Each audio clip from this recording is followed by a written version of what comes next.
Professor Maluleke emphasized that dialogue is a process that cannot be rushed. Inclusivity is a non-negotiable for a process such as this. No door must be closed at any time or during this process. Everyone who is not inside must constantly be invited and be persuaded to come inside. Even those who have walked away, I think we cannot give up on them because such is the nature of a process as this. And we, especially those of us in the Eminent Persons Group, will do our best to be constantly reaching out to them. Rise Mzansi leader Songezo Zibi says the structure of the GNU and how it operates needs to be fixed before other parties are invited to join the executive arrangement. Zibi was responding to the media on the ANC NEC's proposed intention to expand the GNU to reduce its reliance on its second largest party, the DA. Zibi was speaking to the media today on the party's year-long stay in the GNU and in Parliament. You need to change the current agreement and make it a mutually binding agreement amongst all the political parties. We have obligations in terms of how we behave. We have obligations in terms of what our minimum political program is going to be, how we're going to work together, and so on. We cannot repeat this mess that we had with the budget. And you end up with that mess when basically the one party has to keep running between 9 different venues to talk to people. President Cyril Ramaphosa held talks with his Russian counterpart Vladimir Putin to discuss Russia's ongoing war in Ukraine. Russia launched its full-scale invasion of Ukraine 3.5 years ago. Ditaba Tsotetsi reports. This conversation follows a visit by Russian President Vladimir Putin to Alaska in the U.S. last Friday. A week ago, the two presidents had a telephonic discussion on the peace process with Ukraine and also engaged on issues of mutual bilateral interest. President Putin expressed his appreciation for South Africa's involvement in advancing a peace process between Russia and Ukraine. President Ramaphosa expressed South Africa's full support to peace initiatives that will end the war and contribute to a lasting peace between Russia and Ukraine.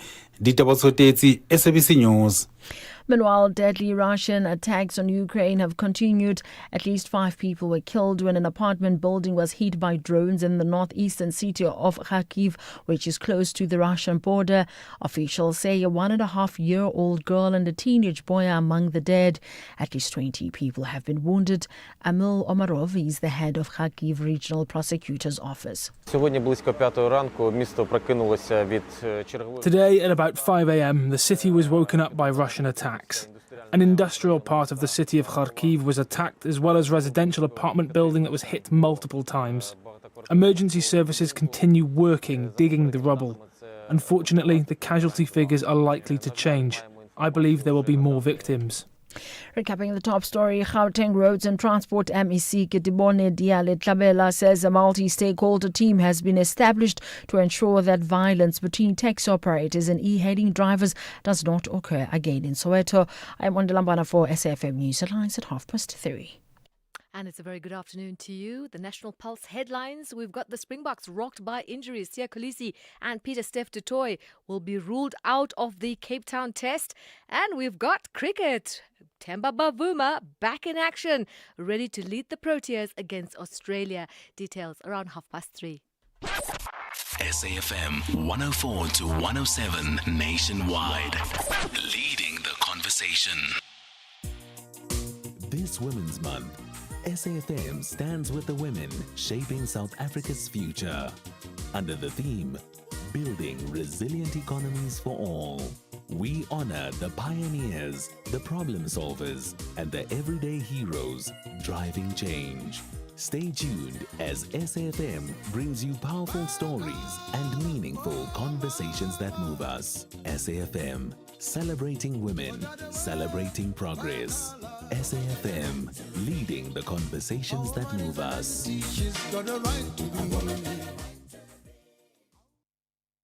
With the ever-changing financial landscape, it can be difficult to make sense of all the moves at times.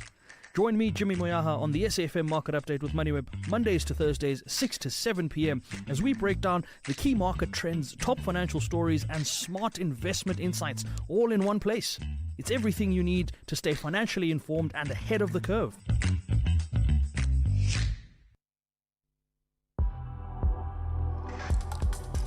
The National Pulse with Ashraf Garda on SAFM. You're listening to the National Pulse, weekdays 3 to 6 p.m. Thank goodness it's Monday, man. I've always made the point, there can't be a blue Monday if you have goals and goal setting and you want to achieve certain things, and then yet you want to cut out the blue Monday because you're too blue, so you'll start work on a Tuesday. It just does not go hand in hand. So if you have vision and you have ambition and you have goals in mind, then embrace the Monday. So it is Monday. Welcome to the show. This is the National Pulse.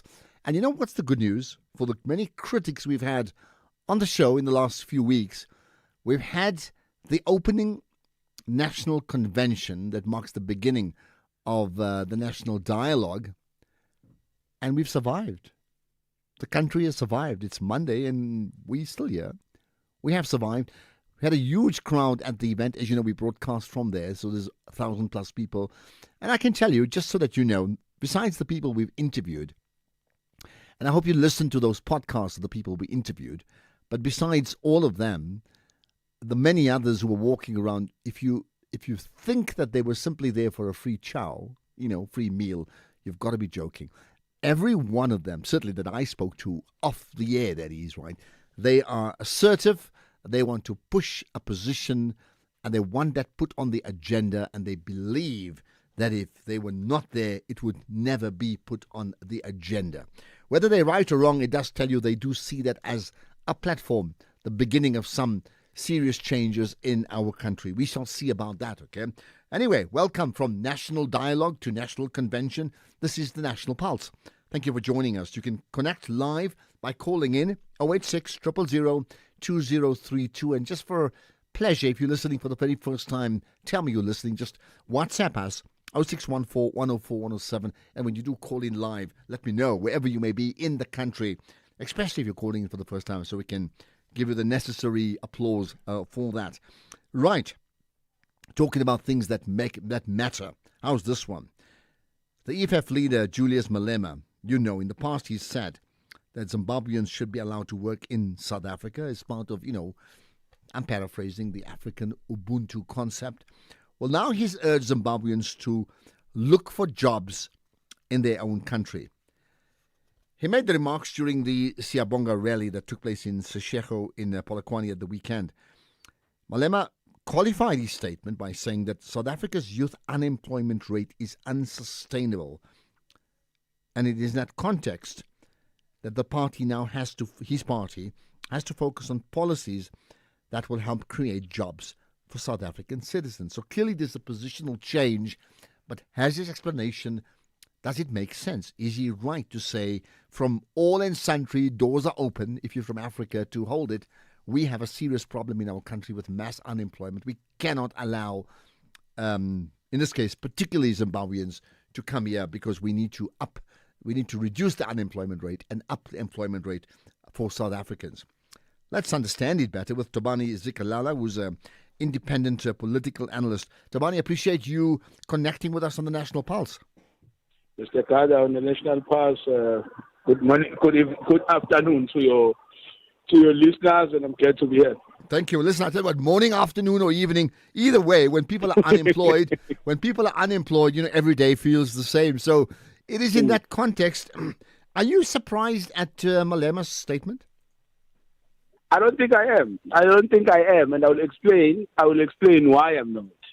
I'm not surprised because one of the few things that Julius has mastered over the years as a politician is the ability to speak to the moment and speak to the audience.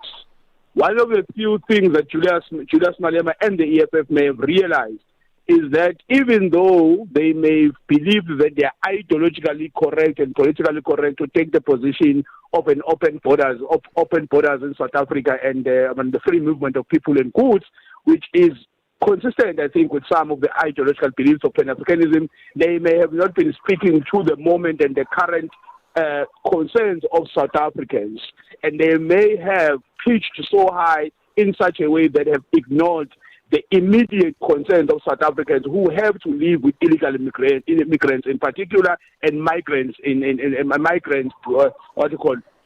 more broadly. And for me, that's why I'm saying I'm not surprised with Julius. But what comes out is every time Julius makes this realization of speaking to the moment is that then he comes across as a flip-flopper. Because when he makes some of these statements, he makes them with the idea that he is the leader of the people, therefore he must provide them with superior logic that carries foresight.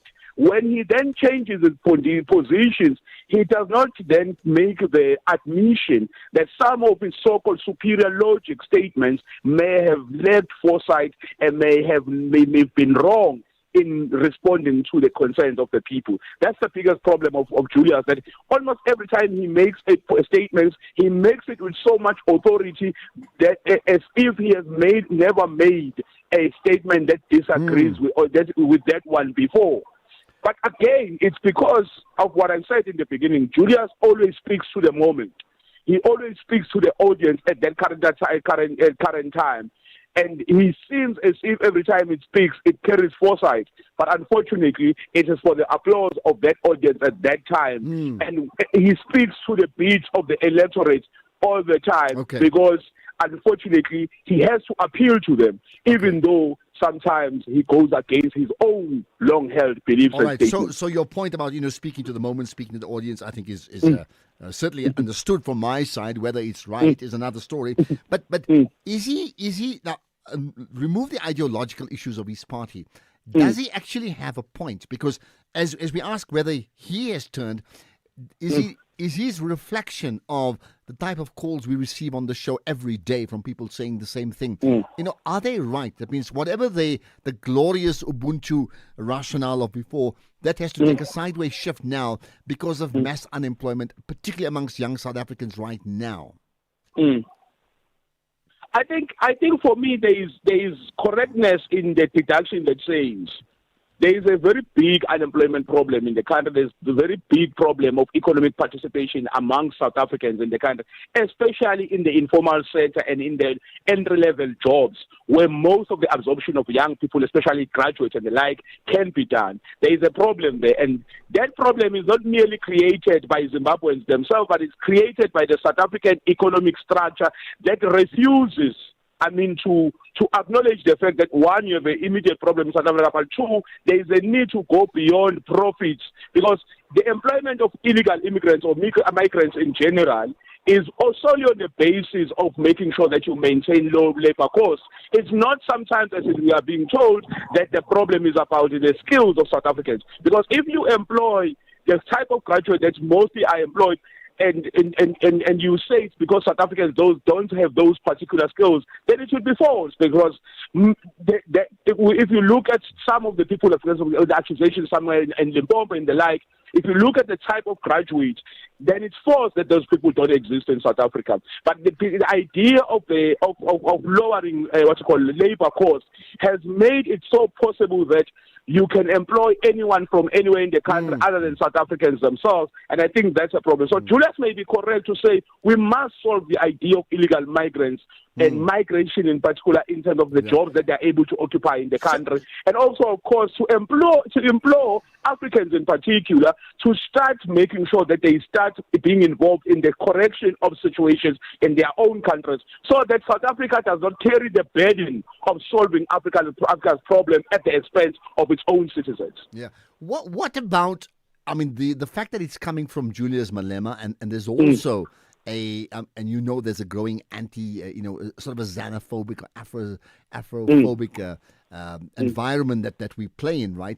Do you think, two things here? What impact will this have on the EFF, right, as a party, number one? What impact will it have in terms of its ability, that means his pronouncements, to shape policy beyond his party, basically to set the agenda? What do you think? I think where the EFF is currently is not even at the level where it's setting the agenda, but it's almost at the following of what the people are saying. Because if you look in KwaZulu-Natal and you look in places like Gauteng, there's already this mood around illegal migrants and migration, and there are movements building. I mean, in the healthcare sector, we've seen marches around the space. So there's already a moment happening around illegal migration in the country. And I think Julius, with that statement, what he is looking to do is to seize the moment.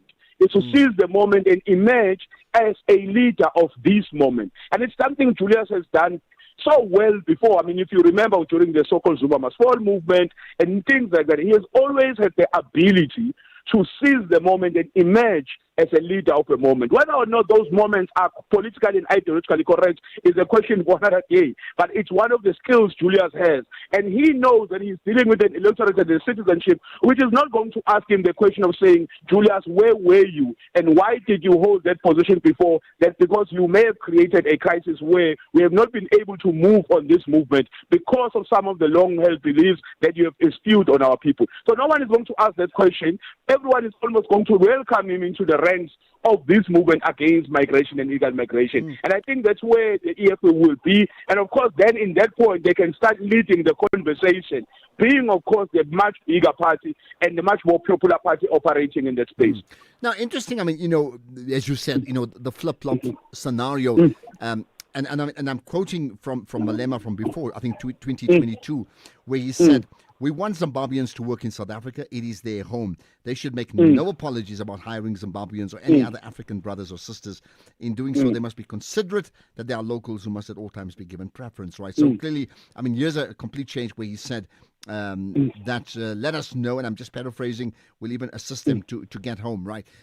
What then are your thoughts regarding not just so much the position of Malema, but, you know, the President Ramaphosa could come back and say the same thing to him. Say, you see, we never wanted a GNU, but circumstances have forced us to rethink how we are, because we can't govern on our own, so we have to rethink it. So we have to govern with parties that we don't agree with, you know, ideologically. That's the reality. I mean, isn't that the case?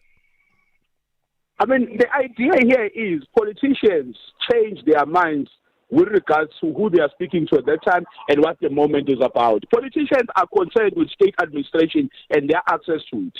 Politicians are not in the game of making statements for how true they are, but it's about what political gain they can make from those statements. So when Julius flip-flops or any other politician flip-flops, we must always look to when that flip-flop happens, what political gain is that politician going to gain out of it?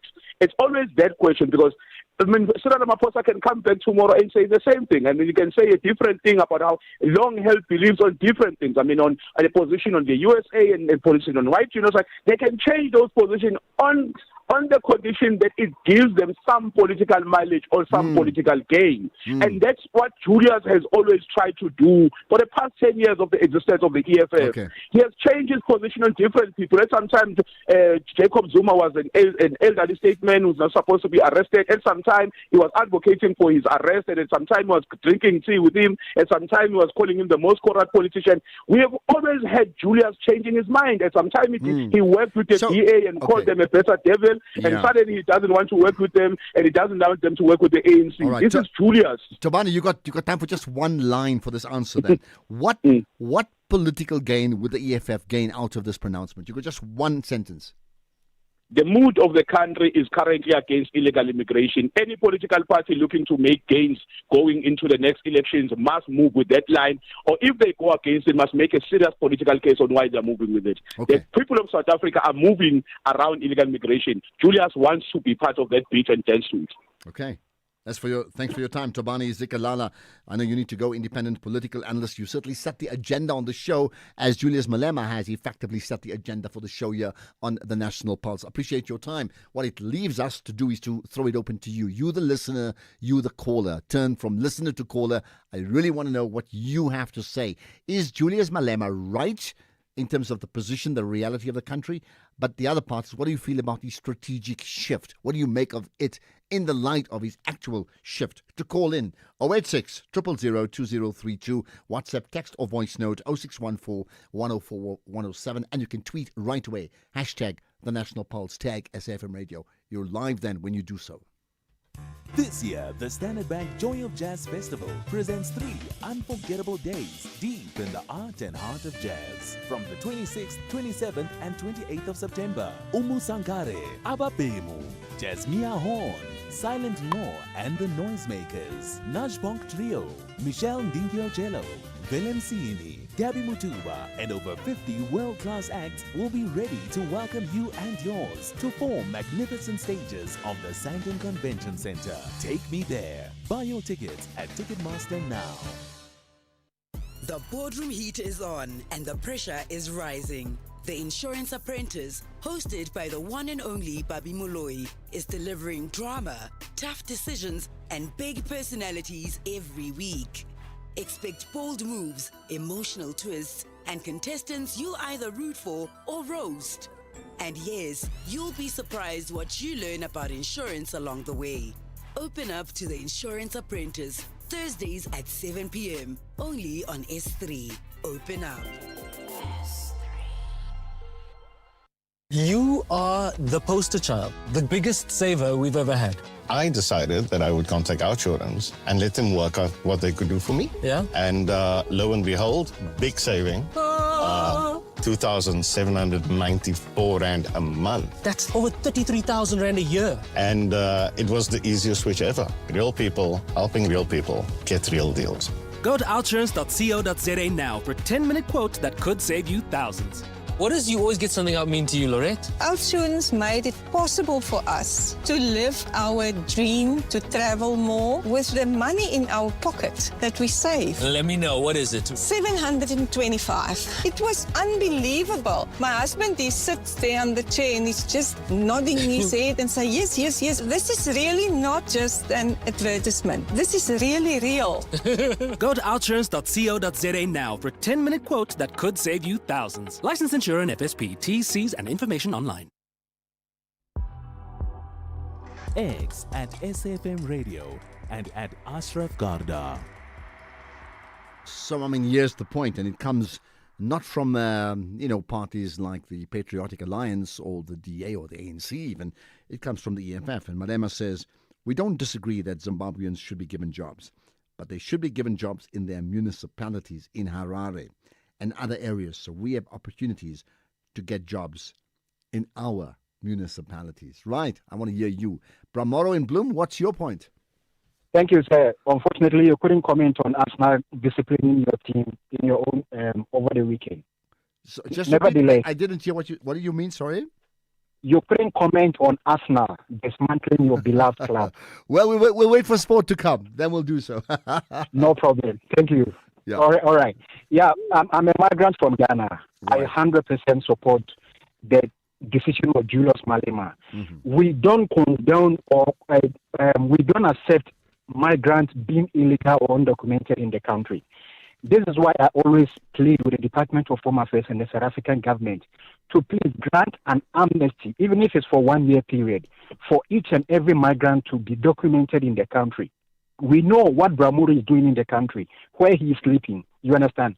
Julius Malema, even tomorrow, if he's at the forefront of Operation Dudula, and they are embarking on probably evicting undocumented migrants, I wouldn't be surprised because he knows what he has seen.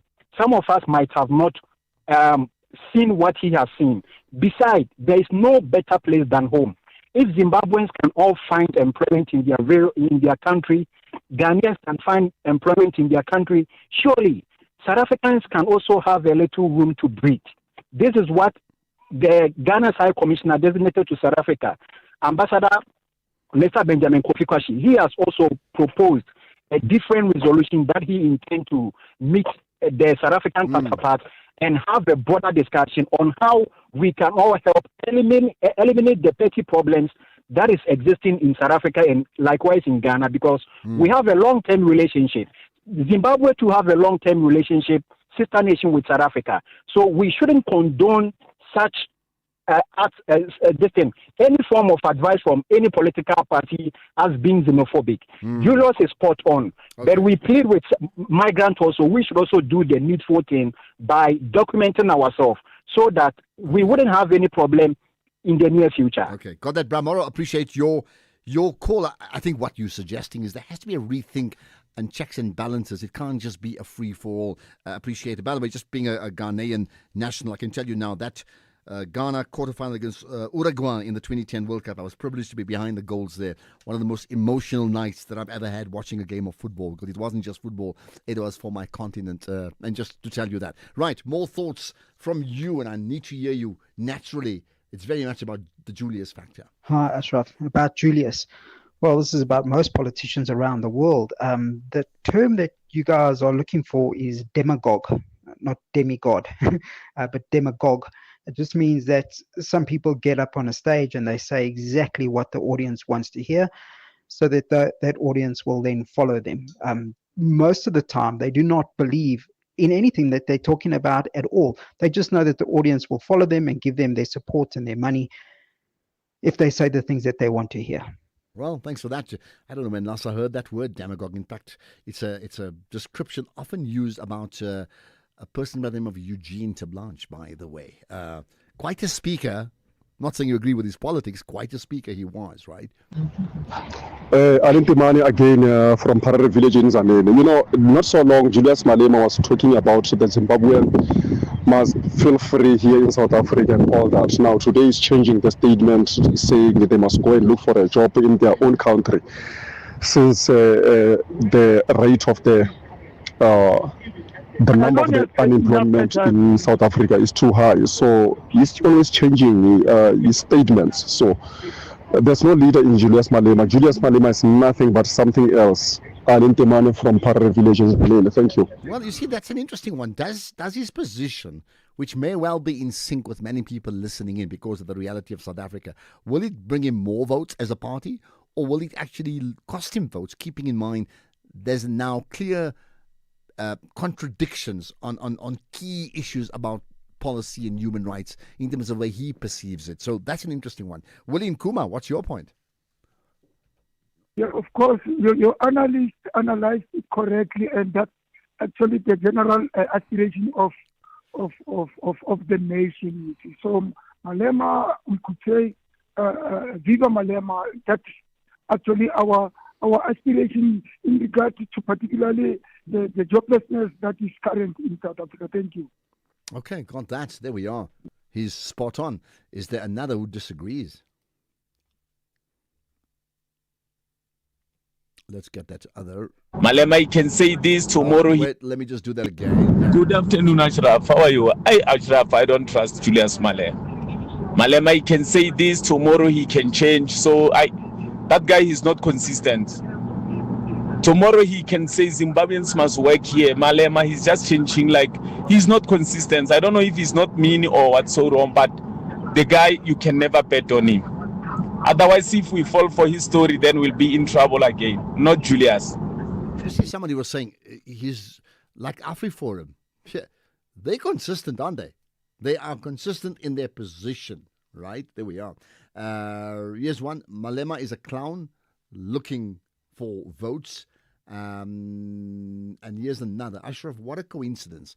When Floyd Shivambu is launching a political party, Julius is scared of losing his numbers, or his members rather, to Mayibuye party. On the positive note, immigrants now know how South Africa feels. There's a South African flag there. Better pack and go home from Thabo in Soweto. Thabo, I don't know whether South Africa feels that way. You can actually mention names of individuals, you can name names of parties, you can say many South Africans feel that, but it's not South Africa as one unified force. It just isn't. 3:30, here's the news headlines with Ondela. Thank you, Ashraf. On the news headlines, the Johannesburg Regional Court has reserved judgment in the bail application of one of the four shown on a video instructing a 4-year-old boy to smoke what's believed to be drugs. Gauteng Roads and Transport MEC Kitibone Diale Tlabela says a multi-stakeholder team has been established to ensure that violence between taxi operators and e-hailing drivers does not occur again in Soweto. And the UN's World Food Programme says a convoy of lorries carrying aid has arrived in Sudan's war-torn Darfur region. A full update for us at the top of the hour. SAFM, guiding you through the rush hour traffic. Good afternoon. Starting off in Gauteng, in Pretoria, Daspoort Tunnel queuing at the tunnel and Eskom Pahleli Drive northbound has delays towards Moot Street. In Cape Town, Strand Road eastbound in Stikland slow moving towards the R300 highway. With your traffic update, I'm Irma G.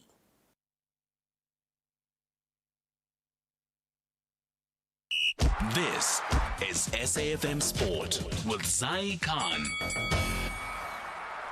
Okay, we are going to get to Zai. Zai, welcome to the show. Welcome to the National Pulse. You got rugby on your agenda, right? I do have rugby. I've got the Springboks. They've been hit by a wave of injuries ahead of Saturday's second rugby championship test against Australia in Cape Town.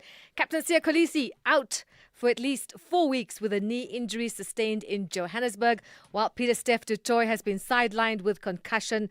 Wingers Enwil van der Merwe and Kurtley Arendse are also unavailable. And there is better news, though. We've got Damien de Allender and Cheslin Colby returning, while Jesse Kriel will lead the side in Siya Kolisi's absence. We'll also bring you other news with regards to your sport. One of Kaizer Chiefs' strengths is the new signing that can be found in their midfield. Amakhosi midfield ace Thabo Cele says improved competition and quality are healthy, bringing some competitiveness to the team. Of course, the addition of Siphosihle and Ndlovu from SuperSport United, now Isiwelele FC, has seen Chiefs add some experience and a competitive edge to the squad.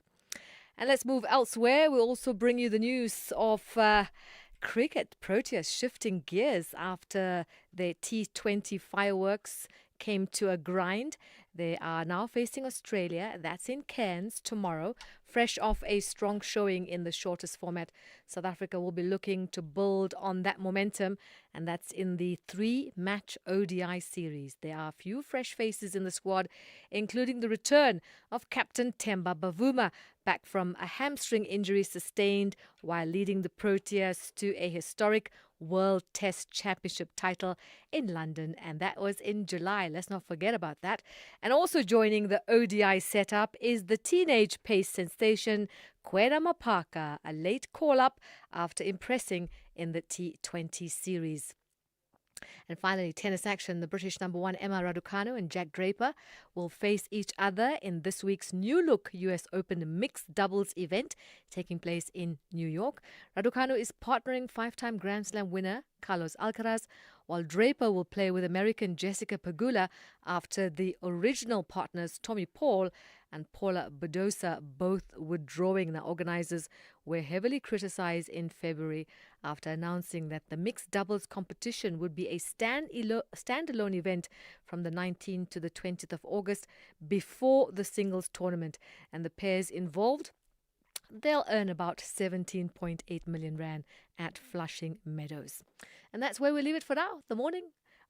The afternoon, the national. Fine, the morning, the sun has risen. I mean, it has just on the Springbok team. I mean, they're under huge pressure after letting slip a 22-0 lead. Oh my goodness, man! Goodness. But here's the point. So did Rassie say who will replace the injured players, or it's still too early to say, right? Yeah? He did say that Captain Siya Kolisi, he will be replaced by the likes of Jesse Kriel. He'll lead in Kolisi's absence. Okay. So, yeah. And now they just absolutely have to win, otherwise they're in big trouble. We've lost our number one ranking as well. So it's the All Blacks, then it's Ireland, and we're sitting in third. I don't rate rankings too much, honestly. I I'd rather do. win a World Cup than a ranking. I mean, really. We're still number Ireland one. were number one when we won the World Cup. Like, really? Which one do you want? No, we still want to sit at the top, okay? Well, that's why you win a World Cup. Looking down at the when you bottom. win a World Cup, you sit on top. Just so you know that, yeah. Okay, more sport from Zai in an hour, yeah. September 5 is Casual Day. Time to get your Casual Day sticker and gear in support of persons with disabilities. Looking beyond the label, your contribution makes a tangible impact. Visit www.ncpd.org.za. Many thanks from the National Council of and for Persons with Disabilities. This is an SABC-supported initiative. If you think you cannot afford a lawyer, Think again. Clientele Legal has made professional legal services affordable for you. Whether it's a civil, criminal, or labor-related matter, we have a nationwide panel of attorneys standing by to assist you.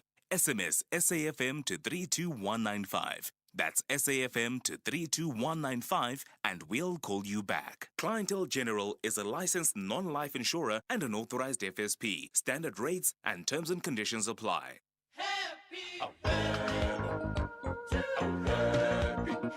SAFM celebrates its 89th birthday this month by giving listeners an exclusive opportunity to attend the prestigious Joy of Jazz taking place at the Sandton Convention Center from the 26th to the 28th of September 2025.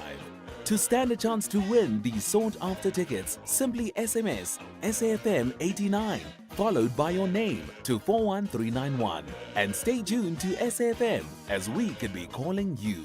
SAFM is the official media partner for the Dipala stage at the Standard Bank Joy of Jazz. Entries open from the 7th of August and close on the 31st of August 2025. Winners will be randomly selected and called from the 1st of September 2025. SMSs are charged at R1.50 per SMS. Free SMSs and SMS bundles do not apply. T's and C's apply.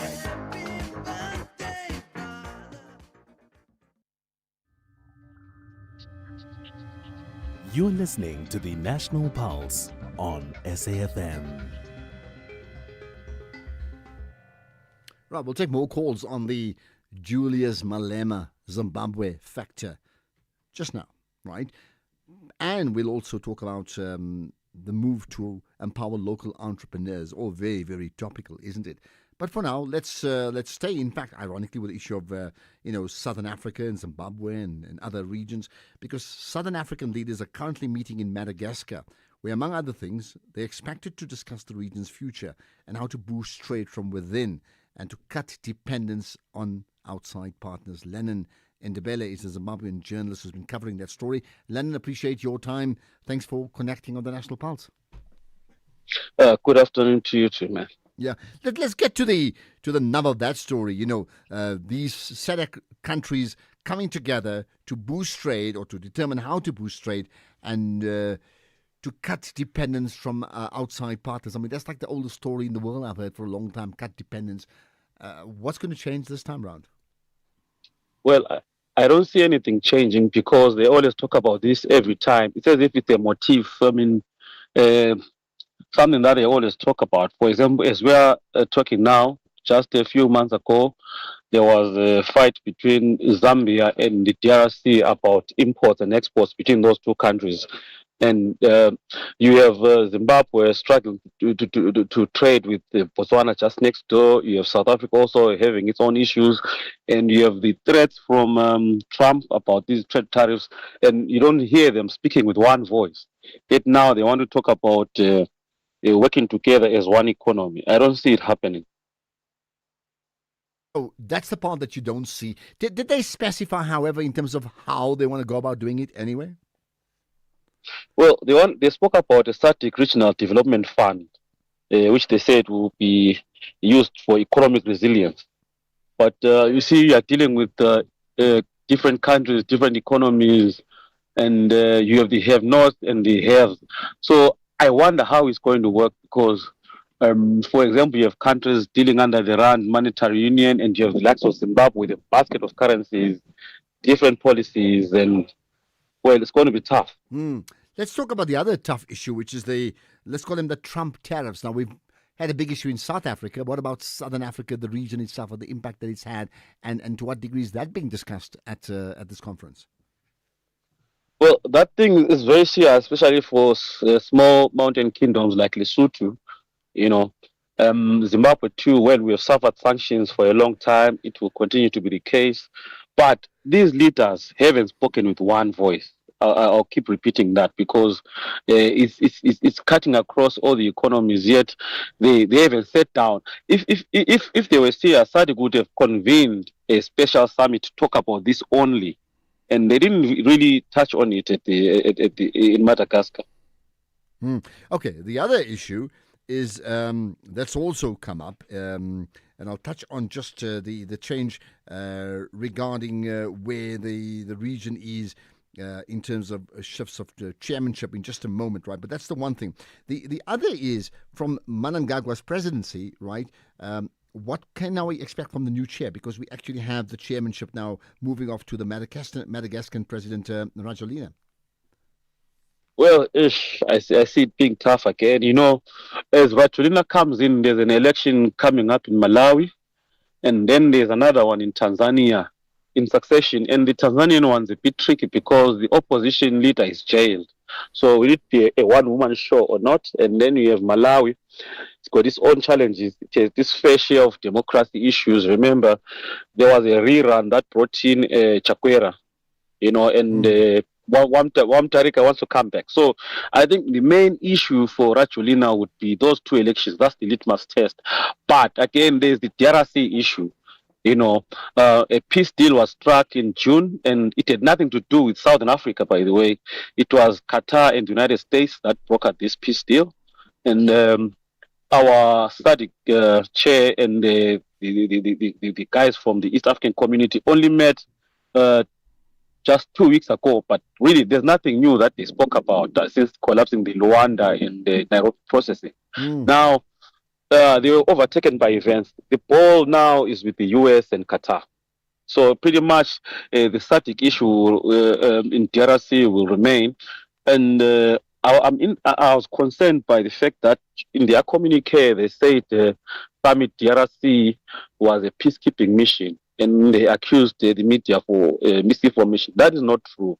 Those guys went in there to fight alongside the DRC government and the FLRD rebels, the Burundian forces, and so on. It wasn't a peacekeeping mission. It was war. Mm-hmm.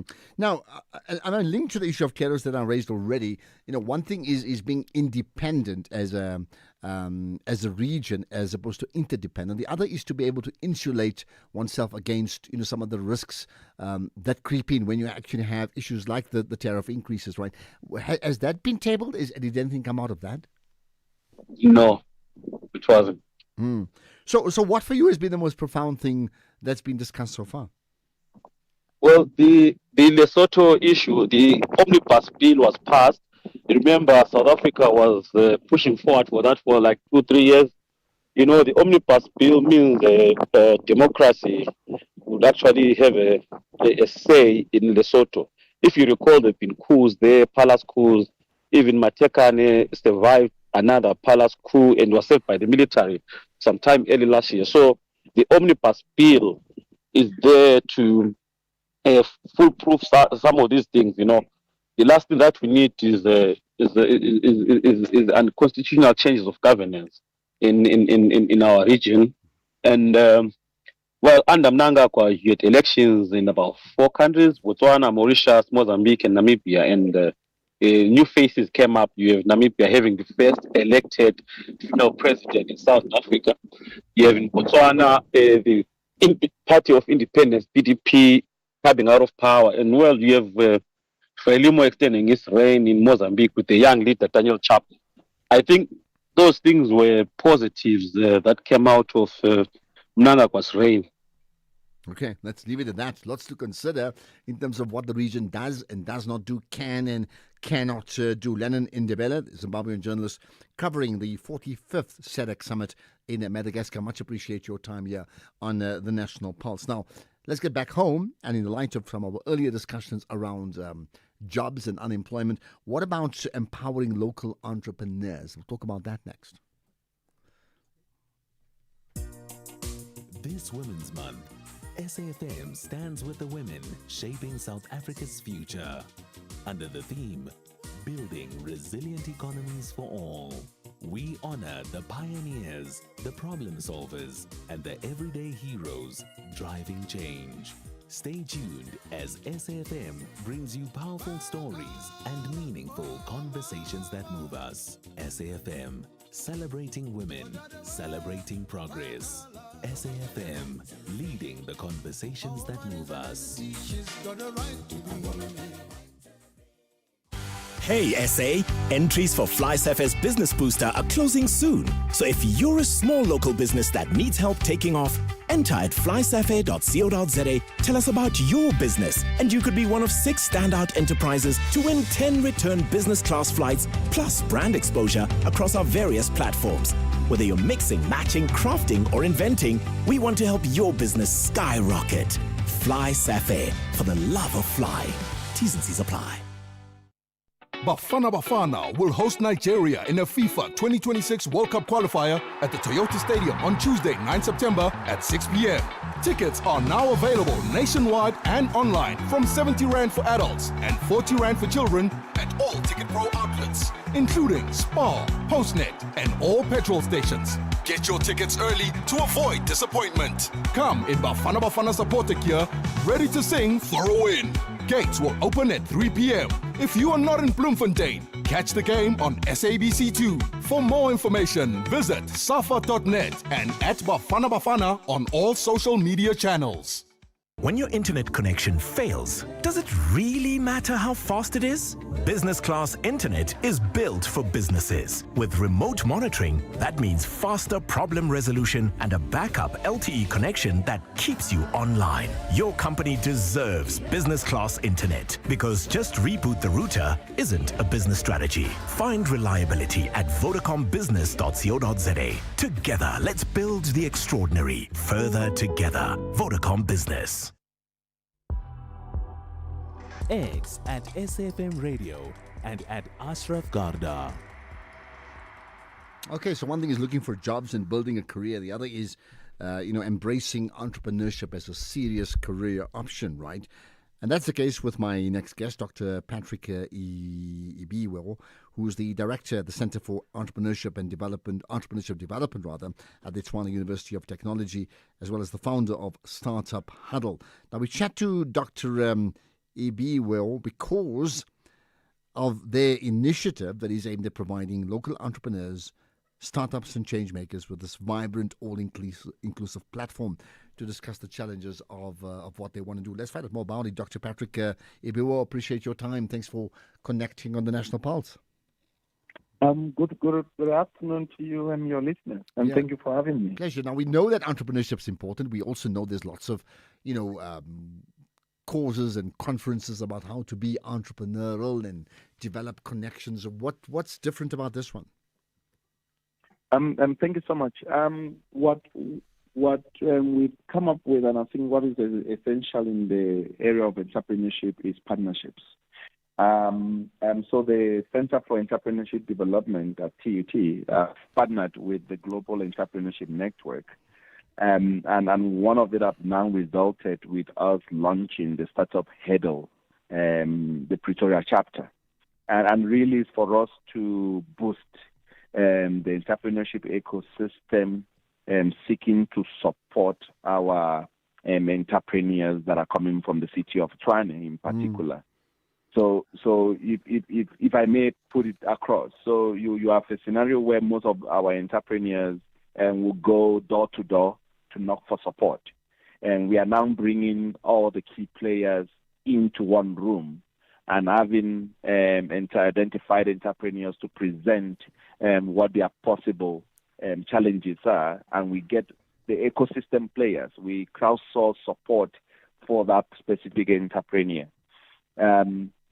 Every month we're looking at fintech entrepreneurs, manufacturing, and agriculture-related and agro-processing entrepreneurs to come into this platform for us to then see how we can then get the ecosystem players to support them. So this is a platform for entrepreneurs that we then bring in change makers to provide adequate support that they might require. So would it be in fact primarily a pitching session to be able to attract investors, or is it pitching but at the same time some huge lesson transferring that takes place? So this is beyond the pitching. It's for entrepreneurs to share their experiences.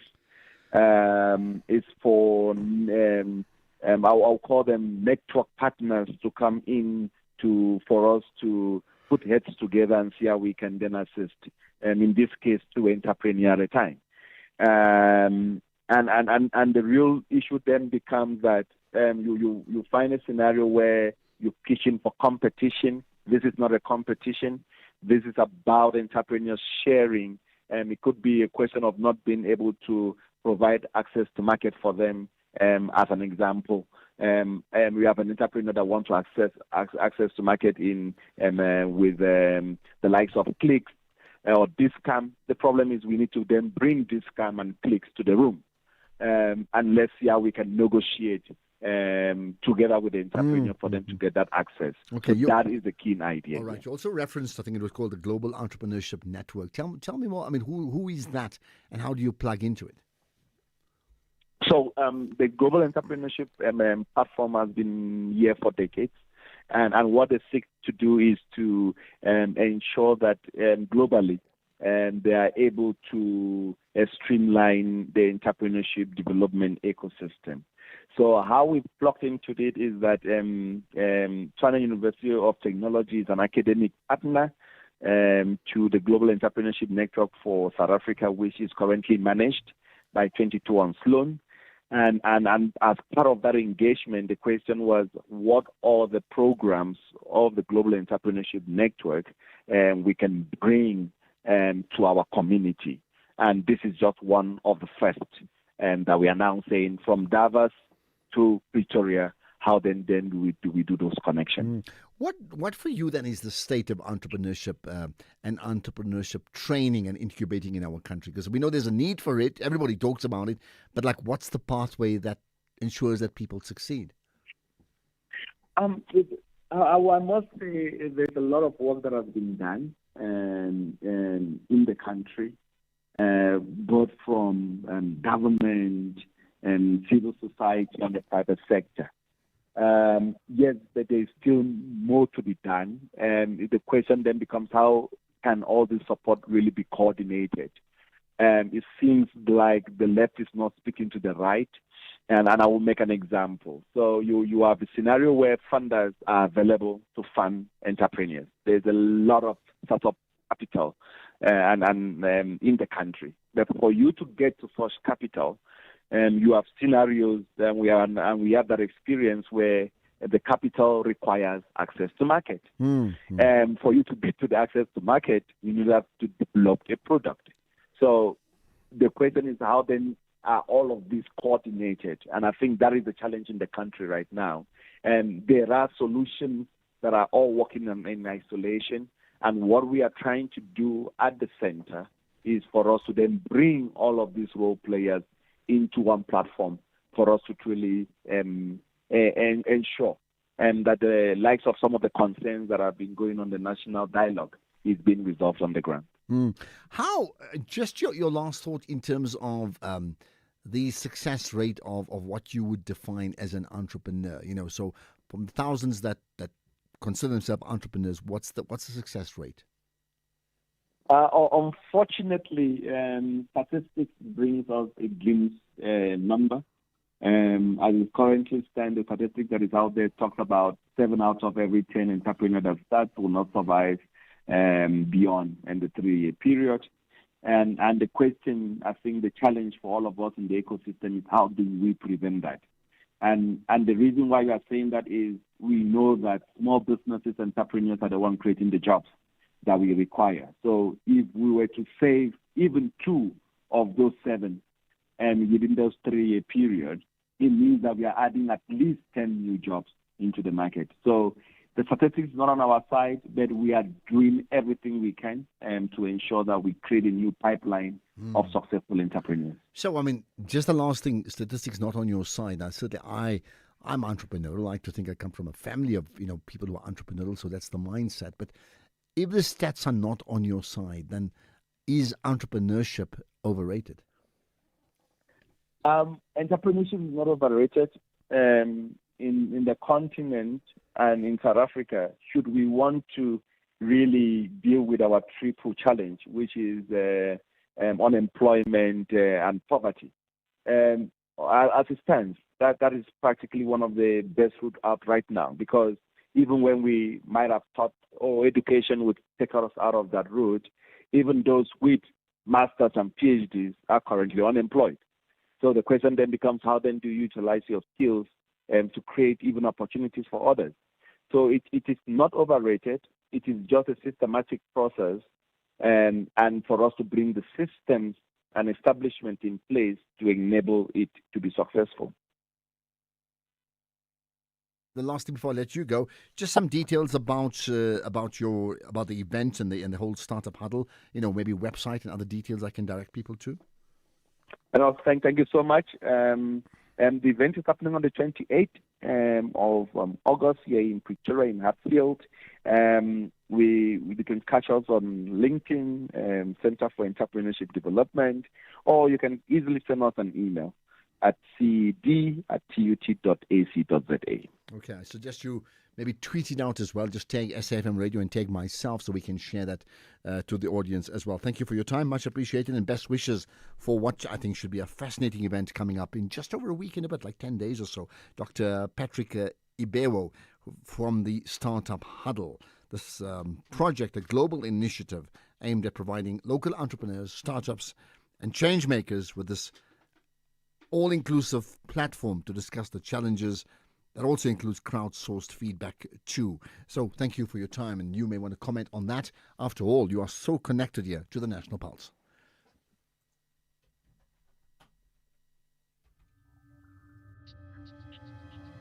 The National Pulse, weekdays, 3 to 6 p.m. There's been some developments regarding the Uber driver who was killed outside the Maponya Mall in Soweto a few days ago. Remember that? We're gonna pick up on that story just now, so do stay tuned, right? In the meantime, here's your comments. Ashraf, why is Ramaphosa always meddling in Trump's business? Because right now he's talking to Putin about that peace process in Ukraine. And yet Trump is busy with that same thing again. Why didn't he talk to Putin before Trump had done anything about it? This is looking for problems. Andrew in Butterworth. Thanks, Andrew. Would you not say that Trump is also meddling in Ramaphosa's business? Just a thought. Think about it. Hi, it's Brad here from Durban. Well done to your guest. He's articulating it 100% correctly. Julius Malema is the biggest flip-flop bubblegum in the political scene. He will change for anything at any time. I don't know when last I've heard that one. Flip-flop bubblegum. Now, you can have... In fact, what would you... seriously, what would you describe the leadership style of Julius Malema? Give me one sentence and tell me. My take on Julius, this is not me, this is the audience, you, the listener. My take on Julius, he is feeling pressure from Mayebuye, right? I saw Floyd's utterances directed to him saying there is a leader who says he won't engage himself on the hate against Africans. Floyd further said this leader claims to be for South Africans, yet he doesn't want to be even listen to them. I think Julius realizes that Mayebuye will join the voice on foreigners, and they will end up going to lose further ground, I think, on the most uncontested support. An interesting take, and many people saying the same thing. I mean, do you see the same thing, that in fact he's under serious pressure ahead of that local government election that will come up next year, because now, you have people from the EFF going to the MK party as well as this new Mayebuye party. They are feeling like the ANC pressure of shredding support from within. Yes, no. Let's get the news. It's 4 o'clock. Here's Ondela.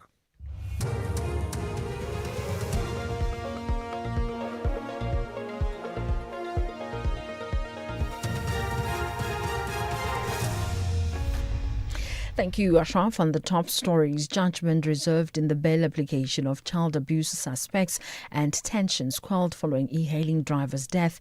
For SAFM News, I am Ondela Mbana, and a very good afternoon. The Johannesburg Regional Court has reserved judgment in the bail application of one of the 4 people shown on a video instructing a 4-year-old boy to smoke what's believed to be drugs. The case has been postponed to Friday. 3 other accused have abandoned bail. The 4 accused, which include the boy's mother, were arrested in New Clare, Johannesburg last month.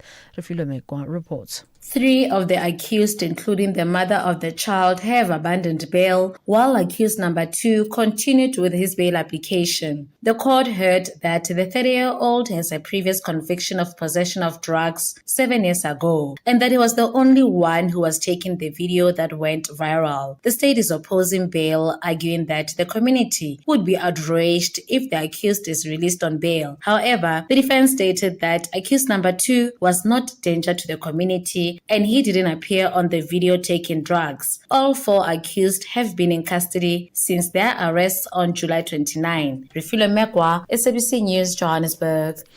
Gauteng Roads and Transport MEC Kitibone Diale-Tlabela says a multi-stakeholder team has been established to ensure that violence between taxi operators and e-hailing drivers does not occur again in Soweto. This follows a meeting between the MEC as well as taxi associations and e-hailing drivers at Maponya Mall earlier today regarding the killing of 27-year-old e-hailing driver Mthokozisi Mvelaso on Wednesday night last week. Mvelaso was gunned down allegedly by disgruntled taxi operators before his vehicle as well as another e-hailing vehicle were torched. MEC Diale-Tlabela says law enforcement is also part of this team. We now have a team that will deal with what happened on Wednesday last week in Maponya, and this is a team that includes everyone, government, the e-hailers themselves, taxi associations, and the center manager. So we are confident that whatever happened will not happen again. Law enforcers are also part of this team, so that we need to ensure not only safety of the center but safety of the community members in this area. Police say 1 million rand in cash was stolen between 2021 and 2023 from the Greater Letaba municipality in Mujajiskloof in Limpopo. Police say the money was stolen from the driving licensing test centre at the municipality. The municipality says the council has commissioned an investigation on the matter and will comment once it has been finalised. The Economic Freedom Fighters have opened a criminal case with the police.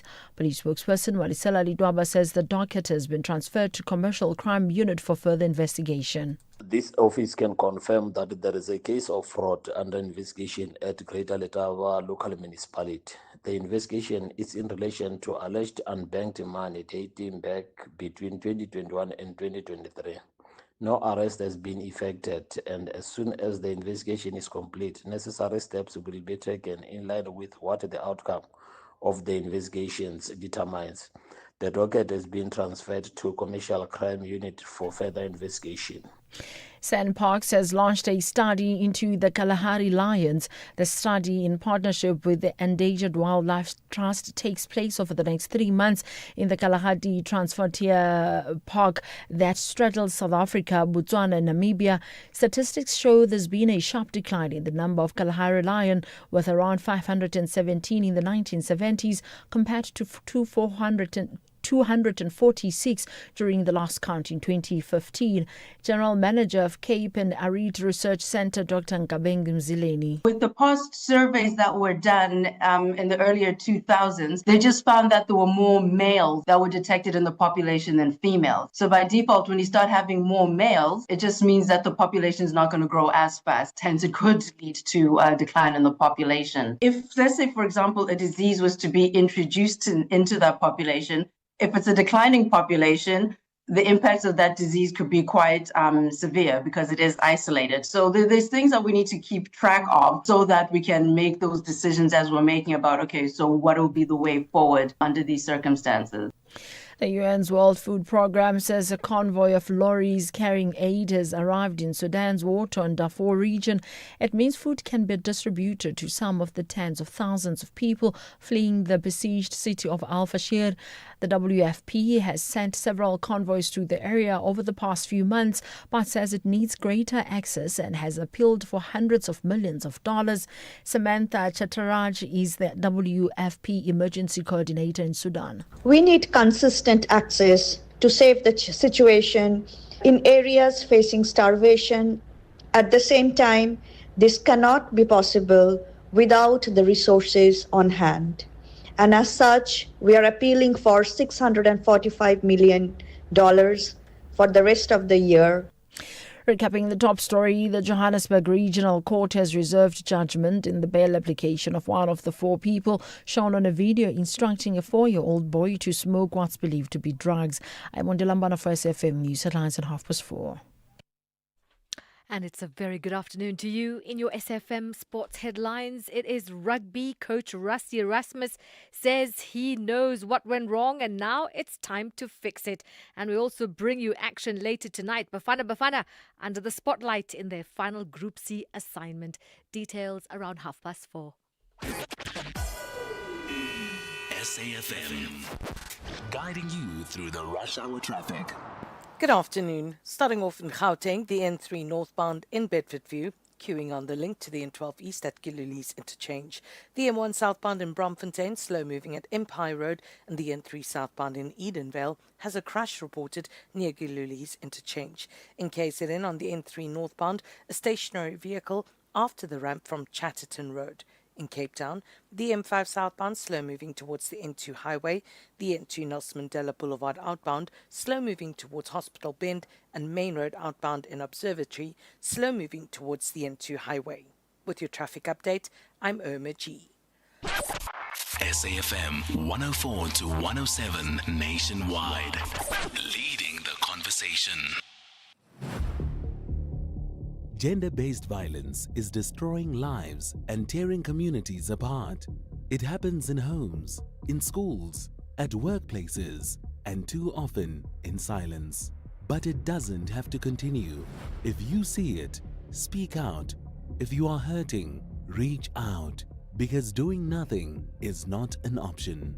Listen to all 19 SABC radio stations from Wednesday, the 23rd of July for hard talk, discussions, advice, dramas, educational shows, and interviews around GBV with experts, survivors, lawmakers, and a whole country affected by gender-based violence. All on your favorite SABC radio station.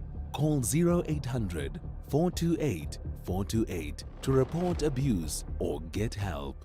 GBV, it ends with you. This message is brought to you by the SABC. The National Pulse with Ashraf Garda on SAFM. You're listening to the National Pulse, weekdays 3 to 6 p.m.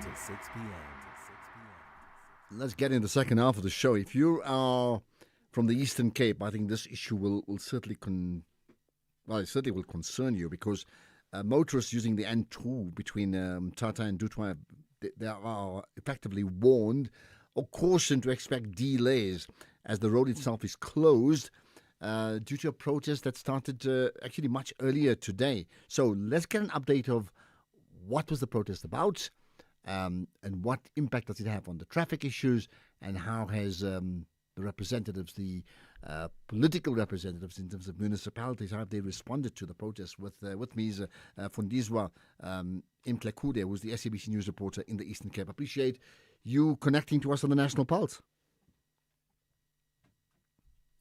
On Ashraf, indeed, there was a protest on the N2 road that is between Mthatha and Dutwa on the way to Kuno, and there was a traffic delay with some of the traffic, or rather vehicles, starting a queue from just next to the home of Utata Nelson Mandela to the Kuno Museum, which is about 2 kilometers apart.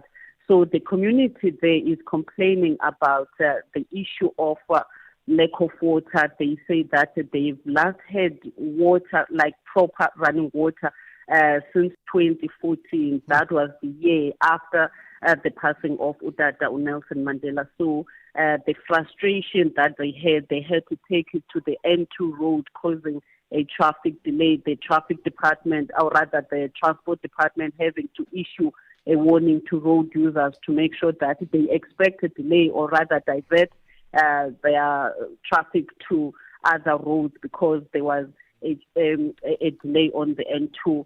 The residents also say that they feel like the local authorities are neglecting them and because they say they've been raising these issues since that year, but nothing up to now. Nothing has happened. We spoke to a local chief there, Mama Nogwanele Balizulu, who says that she even went to stage a protest at the municipal offices, carrying all her medication, and threw it down when she went there. She carried her blankets, and she asked them, how is she supposed to take her treatment if there is no water? So they said that they've been fetching water from local, from streams and rivers, which they share with waters, with some of them saying that they often find diapers in the water. First of all, that point about like it's over 10 years with no water, are you able to verify that claim? We have covered the issue of service delivery at Spoon, and indeed they showed us that indeed there are taps there that were installed, but there is no running water. We opened those taps, but indeed there was no water coming out of those taps, and we spoke to the OR Tambo District Municipality, which attributed the lack of water at the village to a faulty valve and a booster pump, something like that. And they said at the time, I think it was 2 years, or rather 3 years ago, they said that they have ordered that valve, but up to now the residents are still complaining about the same thing. What about, so in the short term, do you get any sense that the authorities will now listen to the protesters, firstly? There was a ward councillor there who confirmed that indeed they also spoke to the OR Tambo District Municipality, which is responsible for water, and he confirmed that indeed they've been raising this issue for quite a number of years, but they always get what the municipality has been telling us, that that the problem is with the water, or rather a water pump or a faulty valve. What about then the impact it's had on commuters using those roads? It is. There is a bad impact because it is impacting them badly, because they are saying that the water is dirty, they share it with animals. So even when there is a funeral or any social gathering, or a wedding or any umgidi or umcimbi, they will have to call water tankers to come or rather buy water from those people who are selling water, and they often get that water from the river, which means that it's not safe at all. Sometimes they often get it from a dam, which is a very rather unsafe water source. And what are any of these residents of those communities, are they saying anything that you think may be worth quoting, something that sticks out for you? Come again? I was saying, in terms of the people in that region who've been affected by the protests and then, of course, the road closures, are there any individual comments from people that you may wish to share, if you have it? Yes, we spoke to, there were people, first of all, there was rather a women's dialogue that was taking place at the Puno Museum. The people were not able to attend that dialogue. And there were other people, because the protest started at around 8, or rather just before 8 in the morning. Some were going to work. They said they couldn't go to work because they were delayed by the protest, and there were other members of other political parties who were saying that they were attending a meeting in Dudwa. They could not go. There were trucks that were delayed on the road because the N2 is a very busy road. There are trucks that are traveling from East London, passing through Tata to Durban. They could not pass. Some of the trucks were used to block the road, so there was a lot of delay experienced by the people. Okay, let's leave it at that. Another developing story, oft related to, service delivery or lack of service delivery protests and the impact and the fallout it has on the community because of that. Fundiswa Mplekude, the SABC News reporter in the Eastern Cape, covering the morning road closure on the N2 between Mthatha and Dutwa, which, as you know, there's been delays there for a good few hours because of that. I understand that was the morning. It should all be fine now. But, interesting one. There's the frustration of the road closures versus the reality of protesting on the roads is a call to action. That authorities then react quicker, isn't it? Well, you know this. This is the National Pulse. Who says talking never solves anything? SAFM, leading the conversations that move us. I'll pick out some of your calls in a moment. I will also pick out your WhatsApp voice notes too as soon as I can, and looking forward to connecting with you on that one there. I mean, here's the thought, interesting one we had earlier on. You know, when we spoke, when we had that caller who said Ramaphosa is meddling in the U.S. Trump affairs, right? Making the point, and here's the point, South Africa is involved in the African Peace Initiative aimed at mediating the conflict between Russia and the Ukraine. So in that case, would you call that meddling? Or would you call that, delivering good statesmanship? So it's there, it's the South African role within Israel and Palestine too, on the one hand. But in this case, with regards to the African Peace Initiative, do you really expect South Africa to take a backseat? Maybe the longer question is, what is a meddle? How much? When does it constitute meddling? I need to get to your calls. Baba in Heilbronn. Let's hear your thoughts on Malema. Hello. Hello, Ashraf. How are you? Yeah, good to talk to you. Very well indeed. Thank you, Ashraf. Ashraf, I agree with Julius on what he said. Julius shows a true leadership. Because we've been speaking to him, we've been telling him, hey, Julius, please, man, let us not open the borders while our borders are closed. Let us wait for all the countries to reach MOU so we can, when we open the borders, all the countries are opening the borders. So Julius, what he says is 100% right. He's showing that he's listening to us as the members of EFF. So I don't know how can I put it, but I'm very happy about what he did. What he said on Sunday, I really, really appreciate it. He shows us that he listens to us, and we appreciate what he did. Thank you, Ashraf. Okay, got that. Well, there you are. Julius is right. So is he okay for a politician to, politically, policy-wise, flip-flop? Or in fact, do you see that as a strength or a weakness? If he flip-flops, does that say, he's so weak, he just changes policy every time? Or is it a strength to say, well, I was right then for that time, now I have to adapt and modify, and I need to change my position for this time round? Well, think about it. Okay, there's more to come. And naturally, one of the biggest issues that moves the National Pulse today is Julius Malema. It is time to experience spectacular football talent from 19 African nations. East Africa is on full vibration. From Tanzania, Kenya to Uganda, the pitch personnel are hungry for continental glory.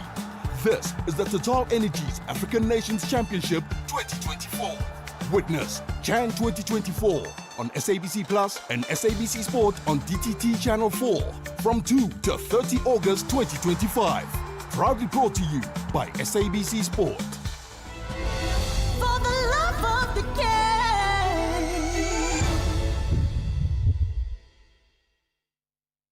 Do you know what's hiding behind the colorful packaging of unhealthy food? Big food companies target children with unhealthy packaged foods that hide high levels of sugar, salt, and fat, which could lead to heart disease, diabetes, and hypertension. But the truth is hidden from consumers. Front of package warning labels are a proven solution to help consumers make informed decisions. The government must act now. We have the right to know what's in our food. Demand front of package warning labels. Sign the petition on heala.org, HEALA.org, by the 30th of September.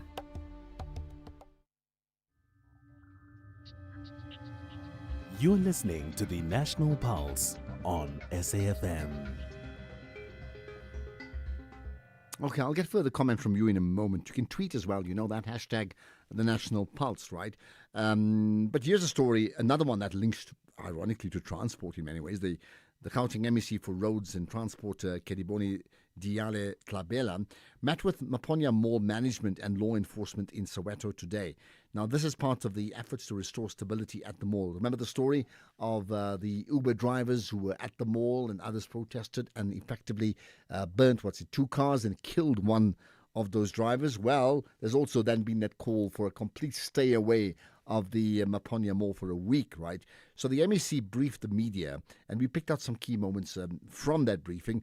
Firstly, the MEC made the point that investigating officers are still working hard on the case. Report from investigating officers to tell us what is it that they have discovered thus far. Ntate Mvelase will be buried in KZN. Obviously, that's a process of the family.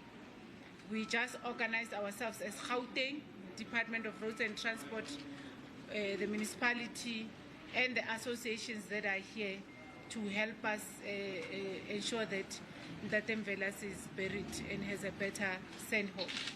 We are very thankful to the center management for the work they've been doing, working closely with the family.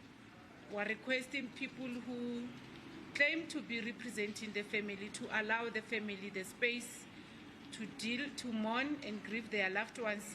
And from our side, there's a representative that was formally handed over to us over the weekend to work closely with us and the center management in the preparation. And that's why you have seen us this morning expanding the team to involve the e-hailers themselves so that we are able to send their loved ones back home in KZN.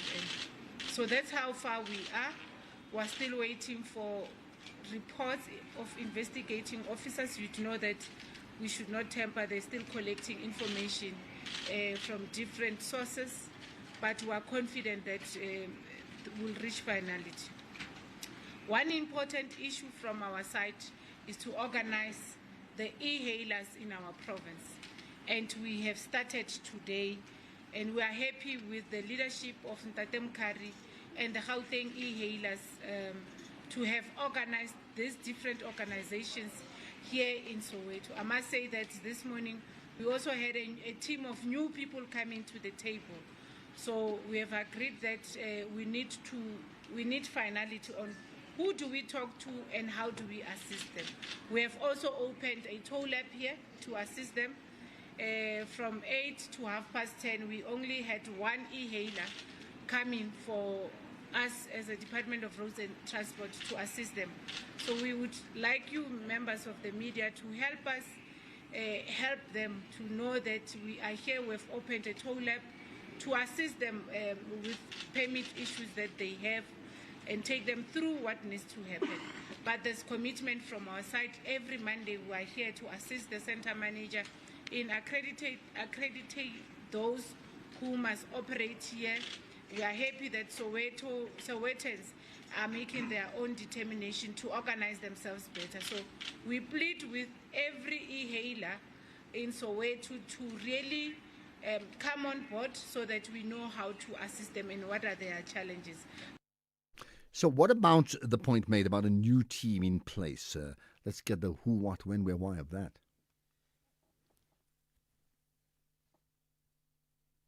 On the issues, remember, colleagues, we were all a bit emotional and we thought we need to come back to the drawing board, and today we now have a team that will deal with what happened on Wednesday last week in Maponya, and this is a team that includes everyone, government, the e-hailers themselves, taxi associations, and the center manager. So we are confident that whatever happened will not happen again. Law enforcers are also part of this team, so that we need to ensure not only safety of the center, but safety of the community members in this area. We are confident that, and that's why you see us also in all our meetings having the taxi association. It's our interest that the e-hailers and the taxi associations work together. in providing public transport services in Gauteng. So you will always see them together. And this is out of what we've been working on for the past 7 months in the province, to make sure that they all come to the drawing board and they all talk to the issues that are their challenges. And Bontate here have committed themselves. A lot of e-hailers are their children. And we want to assist, and that's why you see us that first thing is to get them properly organized and then assist them to be legalized, to be able to operate legally, and then deal with the other challenges they have. Amongst the challenges they have is exploitation from the apps that they are participating. So there's a whole lot of issues that they are raising with us. Some are within our control, some. Right. So I think the interesting thing coming out of that is, we must ensure that this sort of thing where a driver gets killed must never happen again. Obviously, that's honourable. But here's the question to you and to me, right? How convinced are we by that? Because every day we hear that story of no stone will be left unturned. And, this must not happen again. Never, never, never again. And then it happens again and again. I'm not suggesting it's the MEC's fault. I'm just giving you the reality. That never again doesn't seem to stick, isn't it? The other parties will be chatting to a member of the family of the Soweto driver, that Siyanda Imtokozisi Imbalazi. Will talk to one of the family members about their loss of life of that family member, coming up in about 10-12 minutes time, so listen out for that. Right, I have more calls. I can tell you now who's dominating the National Pulse. It's Julius Malema. Hi, good afternoon, Ashraf. Nico here. Julius Malema was supposed to take the stance on open borders or closed borders in 2019 already. He could have been a president of this country. Many people who did not vote for him, it was mainly because of this policy. So yeah, it's not too late. Maybe in 2026 he can be voted in as the youngest president ever. Thank you. Bye-bye. Okay, not too late. Wow. Do you have to change your policy to get votes? In fact, here's another one that, let me just pick it up, that in fact ties up very similarly to a degree with what you just said. Good afternoon, Ashraf. If there's anybody that will want to follow Malema after these recent utterances, then those people who should be the biggest flops of them all, they should be spineless bunch of people.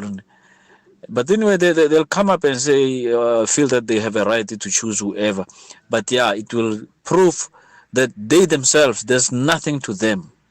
Because, you can't be jumping around, jumping left and right with this type of a so-called leader.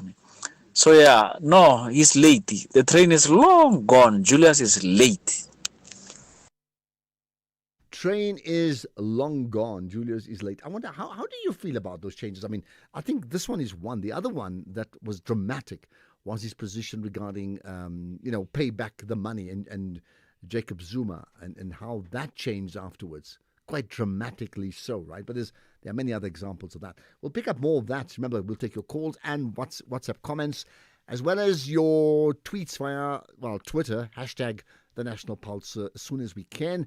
But I think you need to get quite up to date with the news now. So here's the news heads with Ondela Mbana.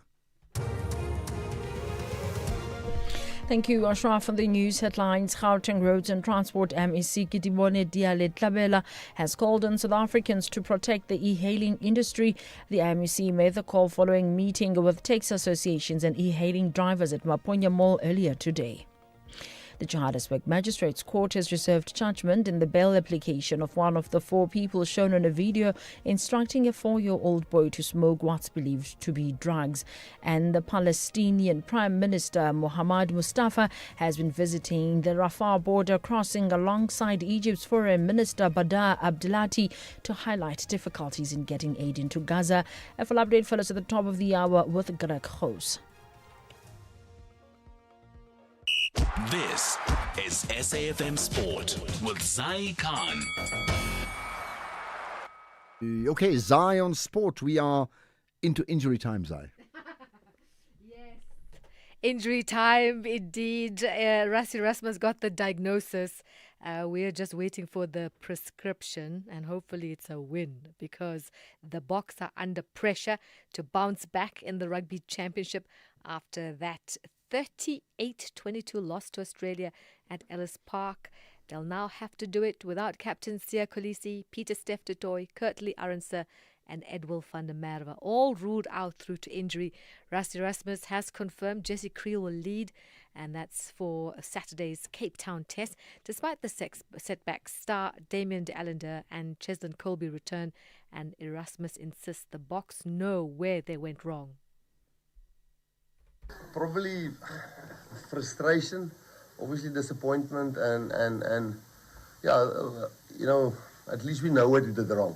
And I think that's the most important thing, if it was, we played so well, and but they totally outplayed us. I mean, we can't sit here and the ref was good. I mean, we had altitude. It was a lack of crowd in there, 22 points up.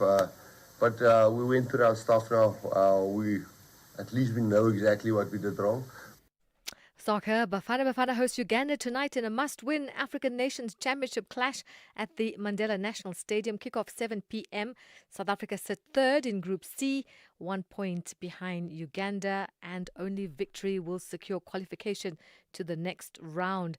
More soccer news. One of Kaizer Chiefs' strengths is the new season, and that can be found in the midfield. They've got the ace, Thabo Cele. He says improved competition and quality are healthy, and they have to be competitive as a team. I think in every position, if you look at it, it's important to have competition and makes us better. And also, if you look at our games, we have a lot of games, so we need that squad depth in every position. So obviously in the midfield also you can see that there's also that depth and competition, which is healthy for the team, because playing so many competitions, we want to compete in everything, in everywhere, and win games. So it's important for the squad to have that depth. Cricket Proteas captain Themba Bavuma is back to lead South Africa to the 3-match ODI series against Australia, starting in Cairns tomorrow morning at 6:30 a.m. Bavuma returns after a 2-month injury layoff and says he's fully recovered and eager to get going. The skipper, who missed the recent Test and T20 action, believes his side is motivated to hit back after their 2-1 T20 defeat. Rising fast bowler Kwena Mapaka has been added to the squad, giving the Proteas a boost ahead of the opener, as well as there's the likes of Ryan Rickleton. Obviously, the big talker guy like Brevis, putting up his hand and showing what he's capable of. So, again, excited to see what he can also bring within the one-day stuff, and all the other guys. Guy like Kwena, who's been added to the squad. Faces like Wandre Pretorius, getting to understand them a bit better as people. Subrayan as well, he comes into the squad as well. So I think a lot of it similar to the T20 stuff, a bit of an exploration to see where the guys can really fit in, but more importantly, what our best looking 11 is. And finally, golf news. Aki Iwaa stunned in the final round of 66 to win the Portland Classic by 4 shots, finishing at 24 under. The Japanese produced a flawless final 18, including 6 birdies to secure the trophy. American Colleen Carr finished runner-up at 20 under, while Iwaa's twin sister, she shot up the leaderboard thanks to a pair of eagles, but couldn't make it to the top. We'll be back top of the hour with more sport. I'm Zai Khan. Absolutely. Looking forward to that, Zai. Thanks for that. SAFM, guiding you through the rush hour traffic. Good afternoon. Starting off in Gauteng, the M1 southbound, slow moving towards Boysons, Winnie Mandela Drive northbound in four ways, queuing at the N1 highway, and the M1 southbound in Houghton Estate has a crash reported before Houghton Drive. In KZN, the N3 westbound, a stationary track at Keyridge that has been cleared, but traffic remains slow moving. In Cape Town, the N1 outbound is slow moving towards Okavango Road, the M5 southbound slow moving towards Crombum Road exit, and the N2 outbound slow moving towards Bunga Avenue. With your traffic update, I'm Irma G. Economic. The ever-changing financial landscape, it can be difficult to make sense of all the moves at times. Join me, Jimmy Moyaha, on the SAFM Market Update with MoneyWeb, Mondays to Thursdays, 6 to 7 p.m, as we break down the key market trends, top financial stories, and smart investment insights, all in one place. It's everything you need to stay financially informed and ahead of the curve. Economic news on SAFM. Facts and figures you can count on. Well, Jimmy ahead of the curve from 6 to 7. But before that, here's Paswane Mpatlele from Markway Fund Managers. Paswane, you got news about MTN and ABSA. Of MTN and ABSA. Start with MTN. They gave us a good story around their turnaround performance as they get back into profits, as the revenue was above 20% for their core services such as data and fintech, as Africa demand is getting well established, as supported by cost discipline, forex stability, price adjustments, and a strong recovery in Nigeria and Ghana. The balance sheet is improving, cash has doubled, and the leverage is low. Yes, the disappointment in the dividends is not paid yet, but a company that did was absent their first half performance. That was solid. We saw their profits as per headline earnings per share up 8%, return on equity up 16%, but not much activity on the top line. But we see that supported by cost controls contained at 6%, improving credit trends as their impairments are down 6%, so loans up 6%, deposits are improving up 7%, increasing liquidity. And outside South Africa, Africa is contributing well to support to offset the South African weak economic conditions. Okay, perfect. Thanks for that, Paswane. We'll connect with you again tomorrow. Conversations that you connect with and react to. SAFM. Now, there's not a day that goes by without one story or the other that's just so horrific. And often we talk about it on a national scale and we deal with the national issues. And then you realize that, there's a personal story behind this. It could be a miner trapped underground and then being recovered, and thank goodness for that, or a miner being, trapped underground and not recovering, dying, and the impact of the family as well. Well, that may well be the case here. Well, it should be the case with regard to the driver of an e-hailing driver, which we'll touch on, the one who was killed at Maponya Mall a few days ago, right? We'll get to that story in just a moment. But there are lots of you wanting to comment on the issues we've raised so far. So let's continue with that. Rally, Chela Tupa rally at Peter Mokaba Stadium before 2024 election. It's not the first time that Malema spoke about the issue of foreigners, legally or otherwise. But the media ignores that. That is a good move. We need to document all foreigners in this country. Thank you. Here's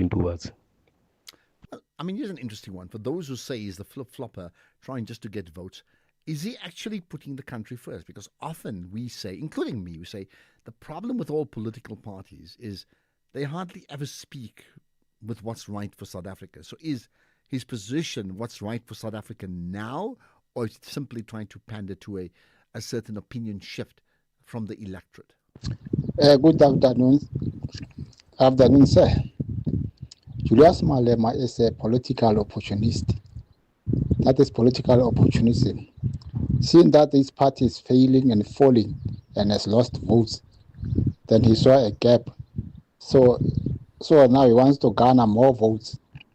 I don't take the people like Julius Malema so serious. In fact, politicians are not to be taken serious, those people, because they are opportunists.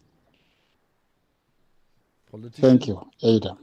You know, it's interesting about your point. If politicians are not to be taken so seriously, I can tell you now, 90% of the conversations that we have on shows like this, in terms of the current affairs impact about daily service delivery, somehow must include the word politician in it. Good afternoon, Ashraf and SAFM listeners. Marumo Mahiging.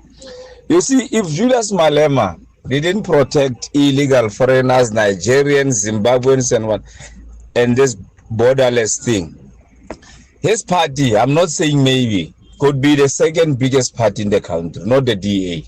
So some people just think they can't vote for him for saying all these things about foreigners. He could have made it long time ago. Marumo Mahiging. Thanks, Maruma. So do you think it's a case of it's too late now? It's not going to make much of a difference. Interesting one there. Let's get to some callers. We go to Hoedspruit, and I like the fact we're getting people from around the country, big cities, small towns, dorpies, and even people listening, and I know that, from around the world via streaming live. And you can also download the SABC Plus app if you can't get a radio. You can also listen to us watch us via YouTube, because we're on streaming live video, right? Jeffrey in Hoedspruit, go for it, Jeffrey. Hi. Hey, Ashraf, how are you? I'm good indeed. What's your point? I'm good, man. I want to say, Julius is already late. No? We had to move on now with other parties. We've been telling him that issue of open borders, about illegal foreigners, that there are a lot of wrong things that are being done here in South Africa. And he took platform, said that there is no discussion or negotiation about that matter of borders and illegal foreigners. That matter is closed and I am in charge. It's his words. So now when he come, he want to see that now it's going down. Next year's election is trying to come. He must know we have already moved on. You can just close the border if you want, but we're not going to come back to vote for him. We've already moved on. Okay, we've moved on, says Jeffrey in Hoedspruit. Thank you. Thank you for that. I wonder whether others concur. We've moved on. Well, I mean, it's an interesting point. When does a shift take place that's too late, isn't it? I'm looking back, to the old Nationalist Party and the shifts of F.W. de Klerk, in fact, at that time. I mean, how dramatic was that? And was that too late or in time for South Africa? Shata in Cape Town, you're live on the air. What's your point? Ashraf, how are you? Yeah, I'm very well indeed. Good to talk to you. I'm good. Ashraf, the good leader of the EFF has made a very good decision. A good leader knows when to listen to his followers and his constituency. Part of the reason why EFF declined in votes was because of the stance on the foreign nationals, illegal foreign nationals. A good leader will listen to his people and he will change strategies. And this is what is happening now. He's not changing the policies of the stance of the EFF into the continent. He's not. The policies are not being changed. Only the strategy is being changed. Let's correct that one. Okay, interesting your take. You're saying he's not saying I totally out. It's right for now. But I mean, if he's saying that's right for now, aren't other political parties with similar stances, even those who are even stronger against foreign nationals being in the country and working, particularly undocumented ones, aren't they saying the same thing? So where's the point of differentiation if that would be the case? Raymond in Cape Town, let's hear your thoughts. Hi. Good day, Ashraf. Good It's day. Raymond from Cape Town, Thank you. Thank you. First time caller. Well done. Welcome to the show. Thank you. Go Thank for you. it. Yeah. Ashraf, I just want to talk about this issue of saying this narrative that Julius Malema is a flip-flopper. I like to disagree. Because, what he's saying now, that's why I use the context of municipalities. I think it's not different from trying to say people from the Eastern Cape, there's nothing wrong in developing the Eastern Cape so that people in the Eastern Cape can find jobs in the Eastern Cape so they don't have to migrate to the Western Cape or Johannesburg and all that. And, this narrative that he lost votes, the EFF is losing votes because of the issue of foreigners. I don't think that is the main issue, because if it was true, then the PA and the Action SA would have a lot of votes, but they have 1% or 2%, and they are very big on anti-immigration.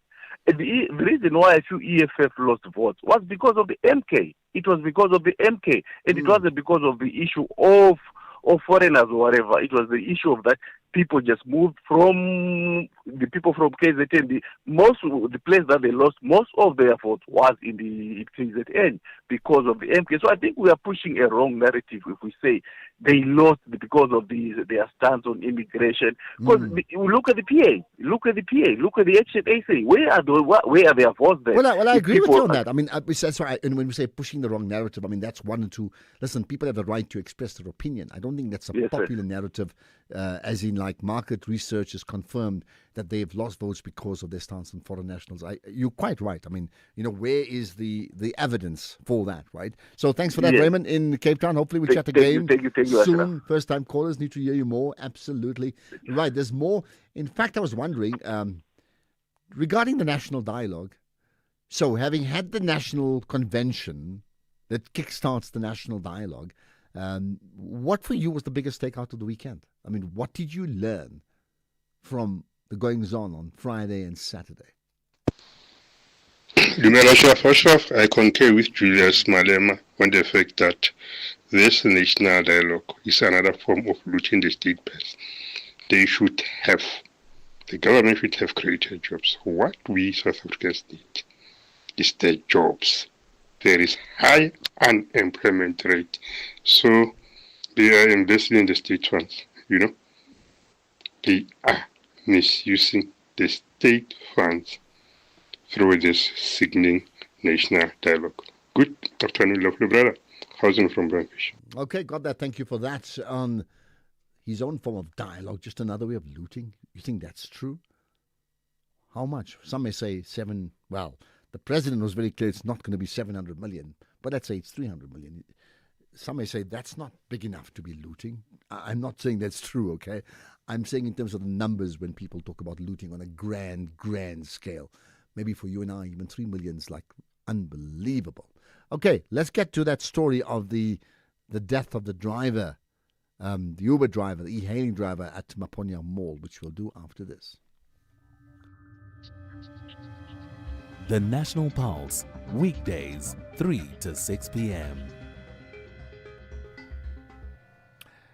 Okay, so, we touched on the story last week and the horrific story of the driver, 2 cars being burned, one person injured, maybe 2 injured, in fact, but definitely one of the people, then one of the drivers actually being killed, right?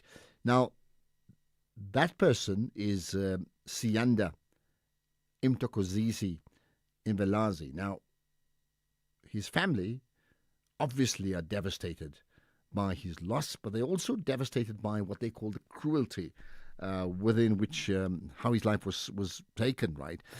They also have question marks about other issues too. So let's find out about it with chatting to Zanele Kuzwayo, the aunt of the murdered e-hailing driver Siyanda Imtokozisi Imbalasi. Zanele, appreciate you talking to us on what must be a very difficult time for you, of course. It definitely has been, one of times we never really thought, who would have thought that sometime in our life we'll go through such cruelty, but it has happened and we trying to come to terms with it, but as soon as you close your eyes, it's just his picture just pops up, and then the next thing you see is that fire that was just burning there with him inside. So it has been, wow, I don't know what to say. It just has been hectic for everyone, especially for his mother. She hasn't been okay at all ever since we broke the news to her. Yeah. I mean, listen, losing a person at any time, young or old, is dramatic and it's completely tragic. And when you lose a person who's been killed, it's even more difficult to comprehend or to even fathom, right? How's the family taking it? I mean, from his mother to all of you. Yeah, everyone is just shattered. Everyone is just, they're out of words. They don't know what to say. We all crying. Why did they have to burn him? Why did they maybe spare him? It was be able to give me laugh. Somebody kiss him, even though with the wounds, but why? Okay, I tell you what, we're struggling now just with a bad line. Let's see if we can just get reconnected. I'll get Keys and Patrick hopefully to sort it out in just a moment or so. In the meantime, there's a lot more comments about Julius. Afternoon, Ashraf. This is Ngapsu Bala. For me, maybe I do not understand what's the meaning of the word flip-flop, but if one does good today, then that person must be applauded. Then if one does bad tomorrow, then obviously it must be reprimanded. So if Julius Malema saw nothing wrong with them before, there's nothing wrong with seeing them wrong now, or anything wrong if it was right before. So flip-flopping, that's not for flip-flopping. Oh, thank you. Well, I mean, you know what? You may well be right to say, if a politician pronounces on an issue and pronounces in a way what he or she thinks is right for this moment in time, and if that position is different from before, isn't that the type of leadership we want? Because too often we do get leaders who are like stuck in, stuck in the mud, head in the mud. They are dogmatic. They are unwilling to change from the original positions no matter what. And they will just continue saying the same thing. Why? Because that's what they believed before. Now, linked to that, of course, is the need for these leaders to be able to speak to a constituency. So when they shift their positions, you must accept the fact that sometimes their constituency may not follow them. And all these leaders, political leaders, are very, very scared of losing votes and losing power. But in this case, I mean, maybe the callers who are saying so, that his position is principled, is he showing statesmanship and not the flip-flopping or changing of mind that others talk about? Good afternoon, Ashraf. Who's Solo from Durban. Concerning the Julius flip-flopping situation, not a lot of people are going to take him serious now going forward. But it's always been his character. He just moves with the wind, But funny enough, he's the better politician out of all these other guys, to be honest. But the current situation or the current statement that he made, he's just playing flip-flopping at the moment. He's trying to win votes. Okay, principled, but he's just like better than the others. I wonder. Okay, let's see if we can reconnect to the guest that we had early on, reflecting on the passing of the Uber driver in Soweto last week, right? Zanele Kuzwaya with me once again. Zanele, hopefully a better line this time, right? Yes, hopefully. Yeah, well, I think I can hear you much better now, right? So okay. we were talking obviously about the family and how they're coping with the loss, right? I also understand. What do you understand as a family now in terms of what actually happened? At the moment, we still have what we were told happened. We don't have an official statement from the officials, the police. It's what people tell us. This is what happened. He came here and then he was shot many times and then the car was satellite. We don't have a professional statement at the moment. Yes, we are talking to the police. It's been to a different officers. So, but always. Oh, okay. We are losing you. Can you hear me now, Zanele? Yes, I can hear you. Yeah, I don't know. Okay, let's hope we can do this. I understand that in a development that is certainly very, very concerning, that Uber claims that the driver was not contracted to, so your family member was not contracted to them as a driver. Can you explain that? Yeah. Okay. Listen, we are really battling. Let's hope if Keys can do his magic and we can get you back on, then we will talk to you, because we do want to hear what you have to say. Right now, we're missing so much, which is a huge pity. It means back to some of your comments. For now, here's another. You understand? Chameleon. Red, blue, and gold. Red, blue, and gold. Ashraf, that is Julius. It's a chameleon. He will always changes his color. Mbudzeni in the Eastern Cape. Hey, I don't know when last I heard that chameleon. Who was it? Boy George, was it? Have I got my story right? Oh my goodness, come a chameleon. Hey, I tell you what, audiences never underestimate the audience's memory. You guys know everything. Hi, Ashraf. Thanks for a great show. It's Kevin here. Look, Ashraf, I think that it was actually bound to happen. I think the people of South Africa have dealt decisively with Malema in the national elections, and he knows the reason why. He knows that his position, his posture, as it relates to foreign nationals, is what actually led to, the decline of voters for EFF.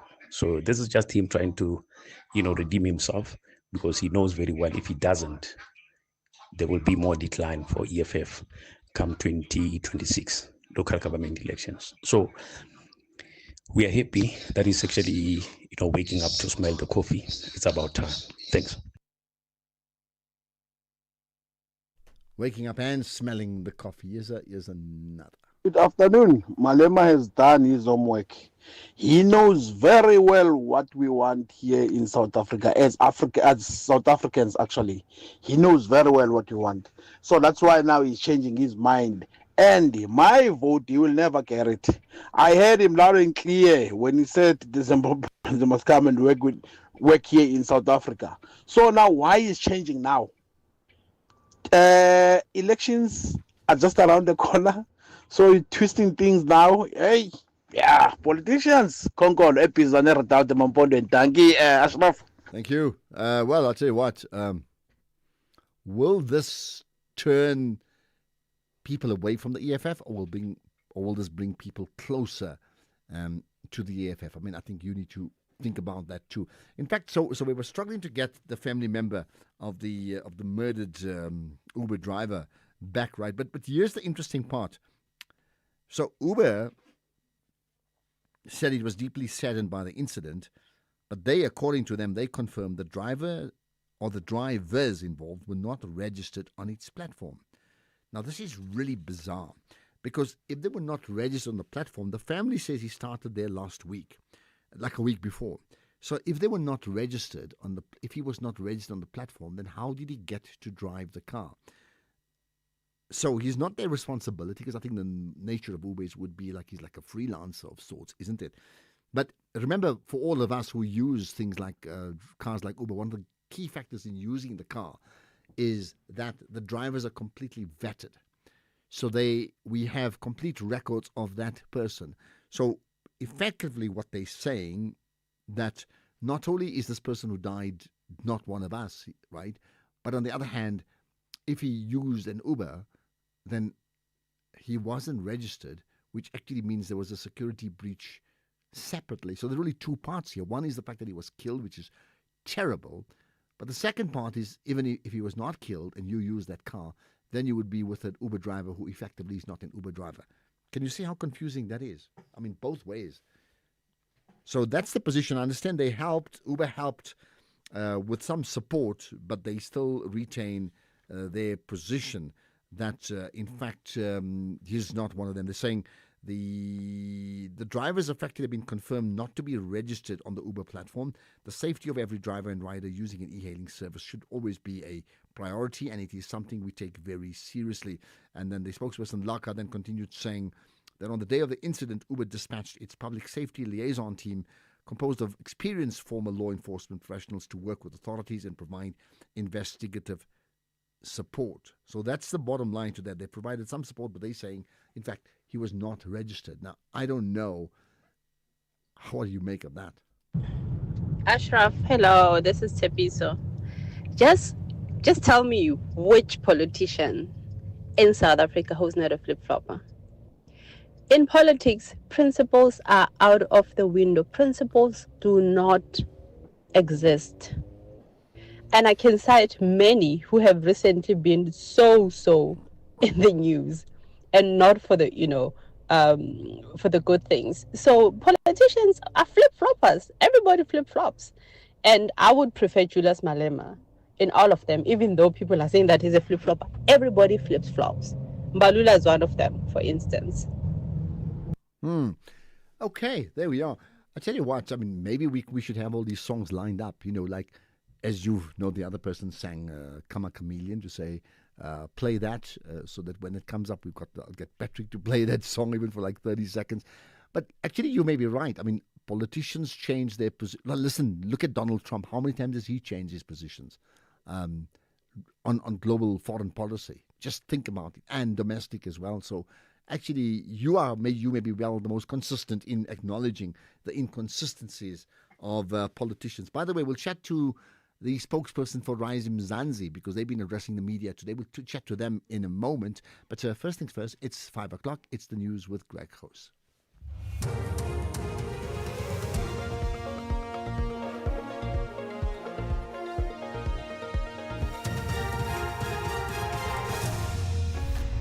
Thank you, Ashraf. A call to protect the e-hailing industry and judgment reserved in bail application of Mandrax accused. Good day to you. The Gauteng Roads and Transport MEC Kirabona Diari-Klabel has called on South Africans to protect the e-hailing industry. The MEC made the call following a meeting with taxi bodies and e-hailing drivers at Maponya Mall in Soweto today. The session was aimed at bringing peace between the two transportation services following the killing of an e-hailing driver last week. He was shot and killed at the Maponya Mall, allegedly by disgruntled taxi operators. His vehicle, along with another e-hailing car, were then torched. The MEC says there must be peace in the public transport industry. The e-hailers are still very new. A lot of them is not out of choices because they lost jobs. And this was the next thing to do. Some of them need proper grooming and support. And that's why as government, we've put ourselves to support them and make sure that no one stops them from operating. And operations will continue. And we're saying to South Africans, you need to protect this. It should not be like spaza shops. So we're hopeful that there will be peace in the industry. The Johannesburg Magistrates Court's reserved judgment in the bail application of one of the 4 people shown on a video instructing a 4-year-old boy to smoke what's believed to be drugs. The case has been postponed to Friday.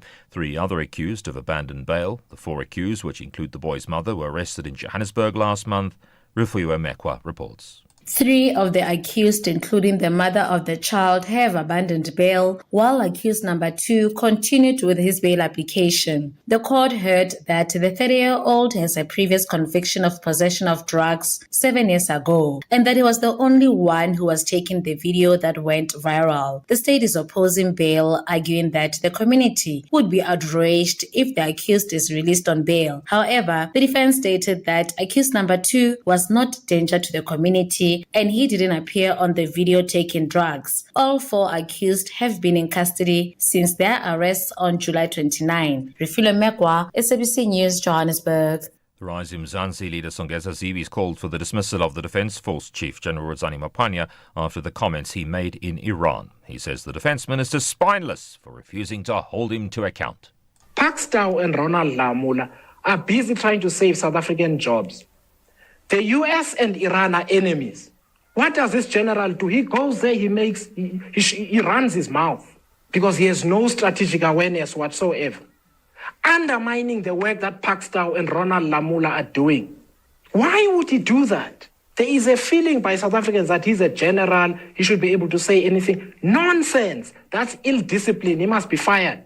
The case against former ANC Limpopo Treasurer Danny Mzisa has been provisionally postponed to next year, pending their application to the Supreme Court of Appeal for his matter to be separated from that of his co-accused. His counsel also say they need outstanding documents from the state.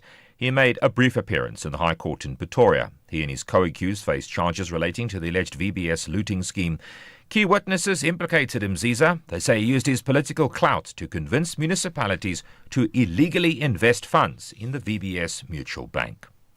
The Palestinian Prime Minister Ahmed Mustafa has been visiting the Rafah border crossing alongside Egypt's foreign minister to highlight difficulties in getting aid into Gaza. The BBC's Yolande Null has more. Part of what Egypt is trying to achieve here is to kind of hit back at some of the regional criticism that there has been of it as the humanitarian crisis has deepened in Gaza itself. But also, I think, this is Egypt, again, looking to boost the Palestinian Authority. It's really wanted to come up with a sort of detailed roadmap for a post-war Gaza that involves this entity, even though Israel has been rejecting that. The top story of the Gauteng Roads and Transport MEC's called on South Africans to protect the e-hailing industry. This is AFM News, and I'm Greg Hoos. Welcome to SFM Sport. We're building up to Bafana Bafana. Their fate hangs on a knife's edge tonight. They take on Uganda in the Chan qualifiers. And we go to rugby with Springbok Kanan Moody saying they know what to deal with when it comes to Cape Town test against the Wallabies. We'll have the details at around 5:30. SAFM, guiding you through the rush hour traffic. Good afternoon. Starting off in Gauteng, the N1 northbound has a crash reported before the N17 Soweto exit. The R21 northbound in Kempton Park, queuing towards the R23 Benoni exit. The N1 northbound in Midrand, slow moving towards Samrand Road. And Greyston Drive eastbound in Sandton has a crash reported near Helen Road. In KZN, the N2 southbound has a lost load reported before Inanda Road, and the N3 westbound queuing towards Cliffdale. In Cape Town, the N1 outbound has heavy traffic reported towards Kuburg interchange. The N2 outbound is slow moving towards the R300 interchange, and Voortrekker Road in Bellville has a crash reported at Bilbesaidenhout Avenue, and on Robert Sobukwe Road westbound in Valhalla Park, a crash at Valhalla Drive. With your traffic update, I'm Irma G. SAFM 104 to 107 nationwide, leading the conversation. Gender-based violence is destroying lives and tearing communities apart. It happens in homes, in schools, at workplaces, and too often in silence. But it doesn't have to continue. If you see it, speak out. If you are hurting, reach out, because doing nothing is not an option. Listen to all 19 SABC radio stations from Wednesday, the 23rd of July for hard talk, discussions, advice, dramas, educational shows, and interviews around GBV with experts, survivors, lawmakers, and a whole country affected by gender-based violence. All on your favorite SABC radio station. Call 0800 428 428 to report abuse or get help. GBV, it ends with you. This message is brought to you by the SABC.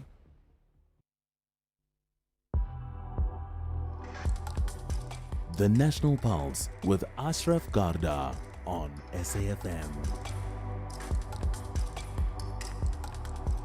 You're listening to the National Pulse, weekdays 3 to 6 p.m. You may have heard the story about Goodyear tires. They've been around in South Africa forever. They are shutting down. And in case you think they're shutting down because of South Africa, well, let me tell you, it's also been part of a worldwide strategy. So they themselves are under pressure and they're rethinking their strategy around the world, okay? We'll talk about that because I understand that NUMSA and Goodyear have reached a severance pay deal, but it still means that many people will be out of jobs, and that's a really, in the Eastern Cape, a really sad situation at a time of a totally depressed economy, and I'm not too sure who's got the magic wand here to turn things around. In the meantime, let's talk about Rise Mzansi, a fairly new political party, contested their first election in May of last year, and some of the members involved in strategic positions, well, they've had a media briefing today, reflecting on their work in Parliament and other things too. So Mabina Siabe was with me, the Rise Mzansi National Communications Director. Good to connect with you as always on the National Pulse. Likewise, and good afternoon to you and the listeners. Thank you. Right. So, I mean, first of all, the need. Why the need to effectively address the nation via your media briefing? It was important, and as you stated, we're a fairly new political party and a small one, only being represented by 2 members in the National Assembly and 1 in the Gauteng Provincial Legislature. And we saw this as a moment to account for what we've done over the last year, both in the National Assembly, where we've got one of the hardest working MPs in Makashule Gana, who serves in a number of portfolios there. We've got our national leader, Songezo Zidi, who is the chairperson of SCOPA. And in Gauteng, our national chairperson, Vuyiswa Mokgopa, is also the MEC for agriculture and rural development. And moreover, we are part of the Government of National Unity. So we thought it was an opportune time to account for the work that we've done and also give our insights into how we believe the Government of National Unity is working. So I suppose for you it's like the state of the party as opposed to the state of the nation. So perhaps, well, continue then. What's your report back? Well, we believe that we've done significant work in Parliament, going toe-to-toe with parties that are 2, 3, 5 times bigger than ours. Just before the end of the last term of Parliament, we managed to participate in around 37 budget votes, debates over a series of 11 days. And then I think that's phenomenal work for a party with only 2 members. The Standing Committee on Public Accounts is seen as a serious body that fights against corruption. And I think one of the key tests for Songezo Zivi as well as the Standing Committee on Public Accounts is the inquiry into the road accident fund. I'm sure your listeners are quite well aware of what's happening in that space. And that inquiry itself will start in the next month and it will be publicly broadcast. Moreover, the work that MEC Ramokgopa is doing in Gauteng, one of the matters that we campaigned on was ending hunger and made a commitment to use the Department of Agriculture and Rural Development to ensure that the people of Gauteng do not go hungry. The MEC has stated that she has met with business as well as other government players to ensure that, for example, that we pass legislation that ensures that there is no waste of food in the province and that food should go to food banks among other organizations. So, I mean, in broad speak, if you were to, and of course it's complex, I think we all get that, but if you have to then just share with us the Rise Mzansi impact as a political party, as you said, relatively small, you believe you've done well. How would you measure that? I mean, what would be for you your tester to say we're doing a great job or in fact we're not? Public feedback is important. We don't do this for ourselves, we do this for the people of South Africa. And whenever we are out in our constituencies, even in areas where people do not vote for us, they said that, look, we may have not voted for Rise Mzansi, but we can see that this is the party that's at work. When people talk about gambling and illegal gambling and problem gambling, the name Rise Mzansi comes up because that is a matter that we have championed. It is something that ministers and governments and other parts of society recognize, and work is being done in that space. The National Gambling Council last met, I think, around 10 years ago, and they've started meeting now because of the pressure that we've placed on government. And we've got Ramokgopa as well, does a lot of work in bringing local government issues to the fore and has put pressure on the city of Johannesburg. We are both city of Johannesburg residents, so we know the issues there. And we're starting to see the wheels move because I think whilst we're not an adversarial party, we will criticize where there's critique needed, but we don't just criticize, we come up with solutions. So I think if we were to rate our performance out of 10, I would say we're 7.5 out of 10, meaning that there's still space for much more improvement. Let's then talk about your party pronouncements on some of the key developments. For example, let's take a very current issue, the national dialogue that took place over the weekend, the kick-starting of the national dialogue, that is, of course.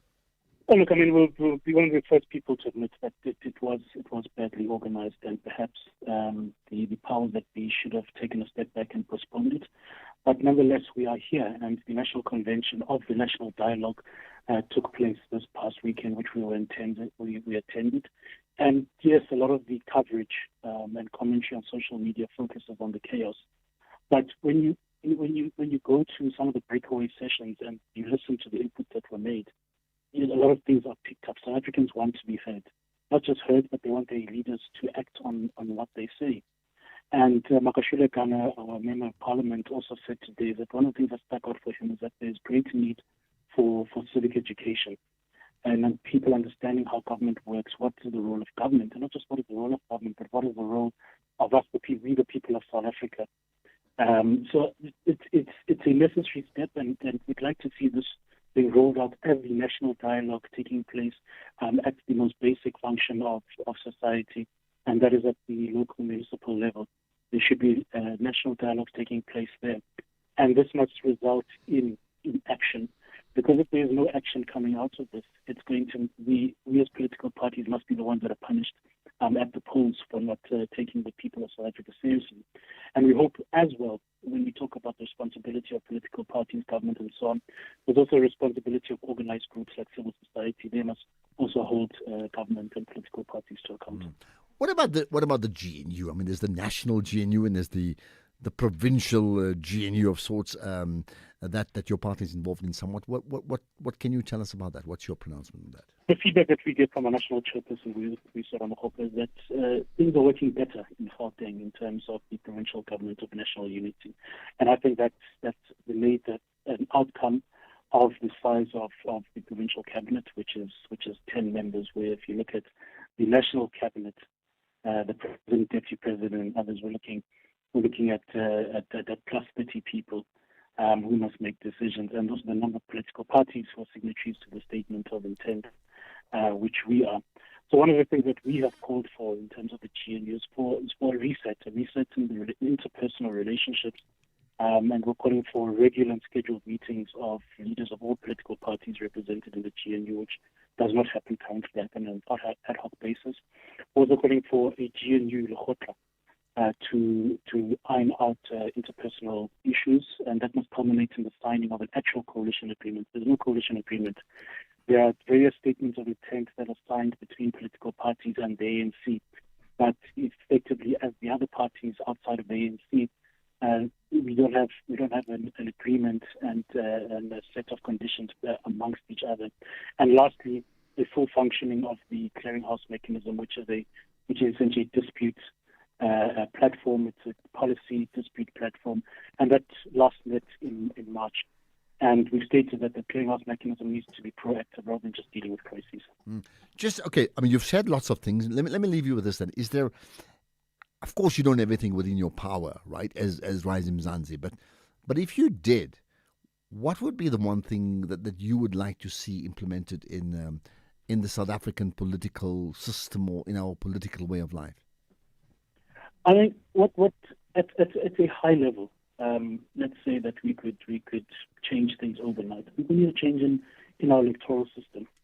Those who have followed the South African journey from 1994 will know that the PR system that we have today was a compromise system to ensure that all people across race, class, and geography are represented in South Africa, or rather in the decision-making structures being Parliament and elsewhere.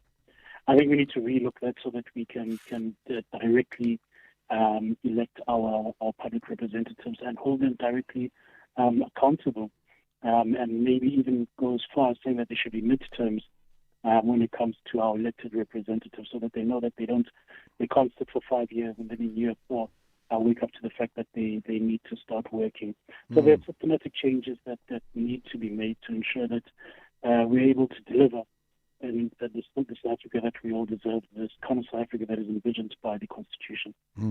Just the last thing, your take as Rise Mzansi in terms of the Donald Trump factor and how South Africa has dealt with it?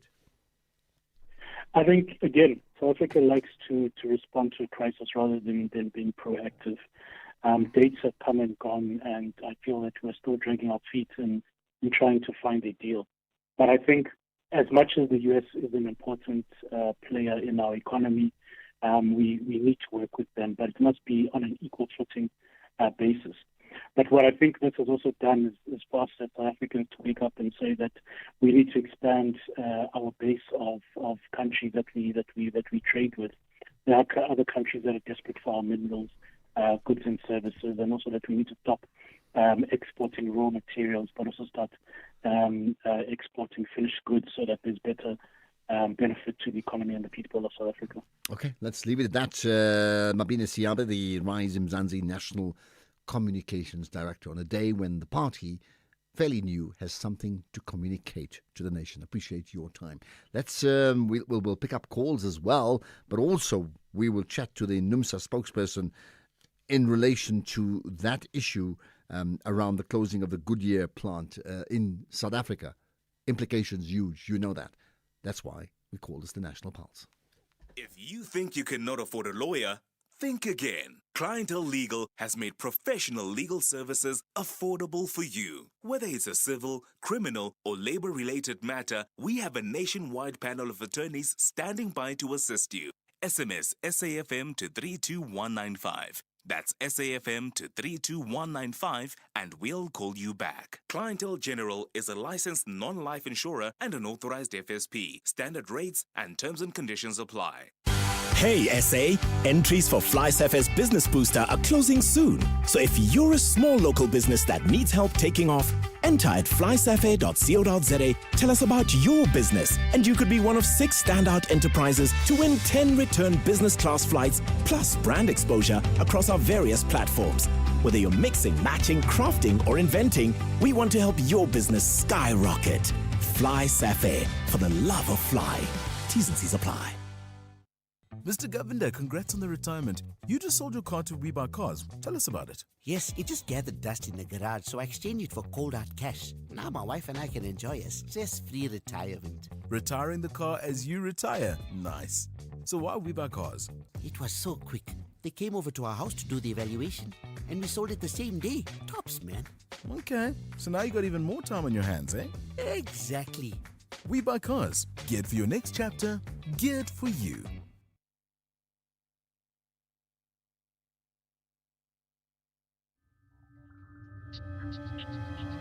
The National Pulse, weekdays, 3 to 6 p.m. So you may have heard about it, the closure of the Goodyear plant in the Eastern Cape, right? And immediately there's a sense of like, oh my goodness, you see another big casualty for South Africa. Well, it is, there's no question about it, excepting I understand that it's part of a global strategy with Goodyear closing down many plants around the world and then deciding what they're going to do next. So that's a concern. But of course, to bring it down to our country, if we have to internalize it, it doesn't sit well with anybody who's bound to lose their job. If you say, well, by the way, you know what, they could also lose jobs in, I don't know, India, for example, with Goodyear. Not at all, right? So let's talk about it, the implications thereof, because I understand that NUMSA, the National Union of Metal Workers, they had a media briefing earlier today, reflecting on the workers that form part of the union who are contracted to Goodyear and what happens next with them. So with me is Pakamelia Khlubi Majola, the NUMSA spokesperson. Good to connect with you, Pakamelia, much appreciated in your time here on the National Pulse. Good afternoon, and good afternoon to listeners. Thank you for having me on the show. Right, let's talk about this media briefing that you felt that your union felt there was a need to address concerns publicly. Yes. So what we basically did was to update members of the public in terms of what happened at Goodyear. There's been a lot of media interest in the closure of Goodyear, and I think it's understandable considering how long Goodyear has been in operation, since around the 1940s, if I'm not mistaken. And it really is a very embedded part of the community in Kariega. And of course, the fact its closure, the news of its closure have been particularly devastating for the 900 direct employees who are going to lose their jobs as a result of the company taking the decision to close. So basically all we did was just to update people on where we are. And as of today, Goodyear is closed. What NUMSA has managed to do is to secure what we think are pretty comfortable retrenchment packages to cushion workers. We've negotiated from what the company was offering, which was 50,000 Rand. We've managed to double that. There'll be a minimum payout of 100,000, but it will range anything from 100,000 upwards to 1 million, depending on the number of years that a worker would have served.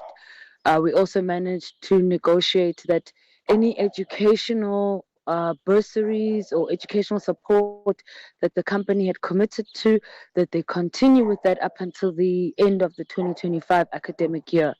So that was one of the major things about the announcement. And of course, we also did negotiate a way forward with regards to the future of the company, because as I said to you, the company is now closed. This is a company that employed 900 workers. But more importantly, I mean, in a province like the Eastern Cape, where you've got the highest level of unemployment, the closure of such a plant is really devastating. So as a union, we also had to apply our minds to that as well. Let's understand this to get perspective, I mean, you're talking about the severance pay and that. So that's very different to a company being, liquidated, right? What's the official position in terms of why is Goodyear closing down that plant, and are there any other interests they have now in South Africa? What became very clear in our consultation with the management is that we went in with the idea that perhaps based on what they wrote in their Section 189 notice, they spoke about some of the challenges that they were facing. So we thought, okay, once they give us more details about these challenges, we can apply ourselves and find solutions and hopefully prevent a closure. Unfortunately, what became very clear very early on is that the management of the company had decided that they were going to close. In other words, no alternative was or proposal or solution was going to dissuade them from the fact that a decision had been taken at the highest level that the company would close. As you said in your intro, there are other plants that have closed. Yes, it is true that part of the reasons they gave is the dumping of cheap tires onto the market. But any possible solutions that we could have considered, they were not interested in, because it was already a foregone conclusion that the company would close. Okay, and you said, you would, besides negotiating what you felt was a favorable terms in terms of severance, you'd also negotiated the way out in terms of the future. So what would that future be if in fact they've been given a severance pay and that's it?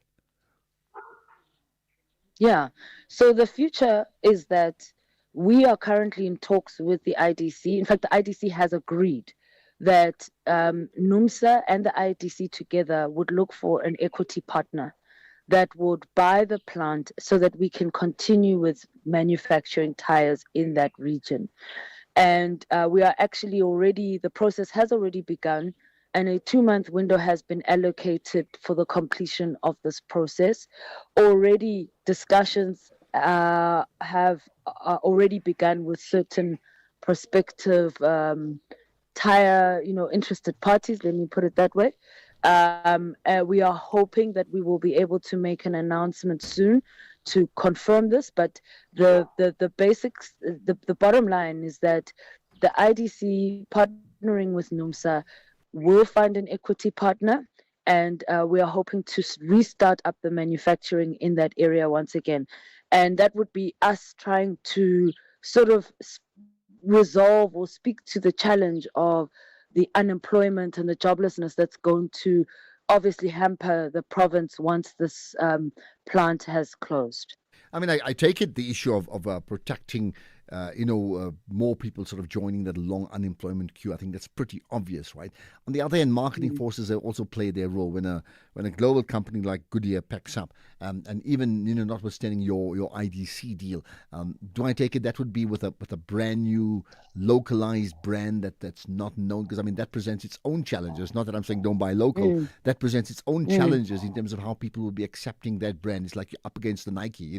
Why would they buy that when they have a Nike option?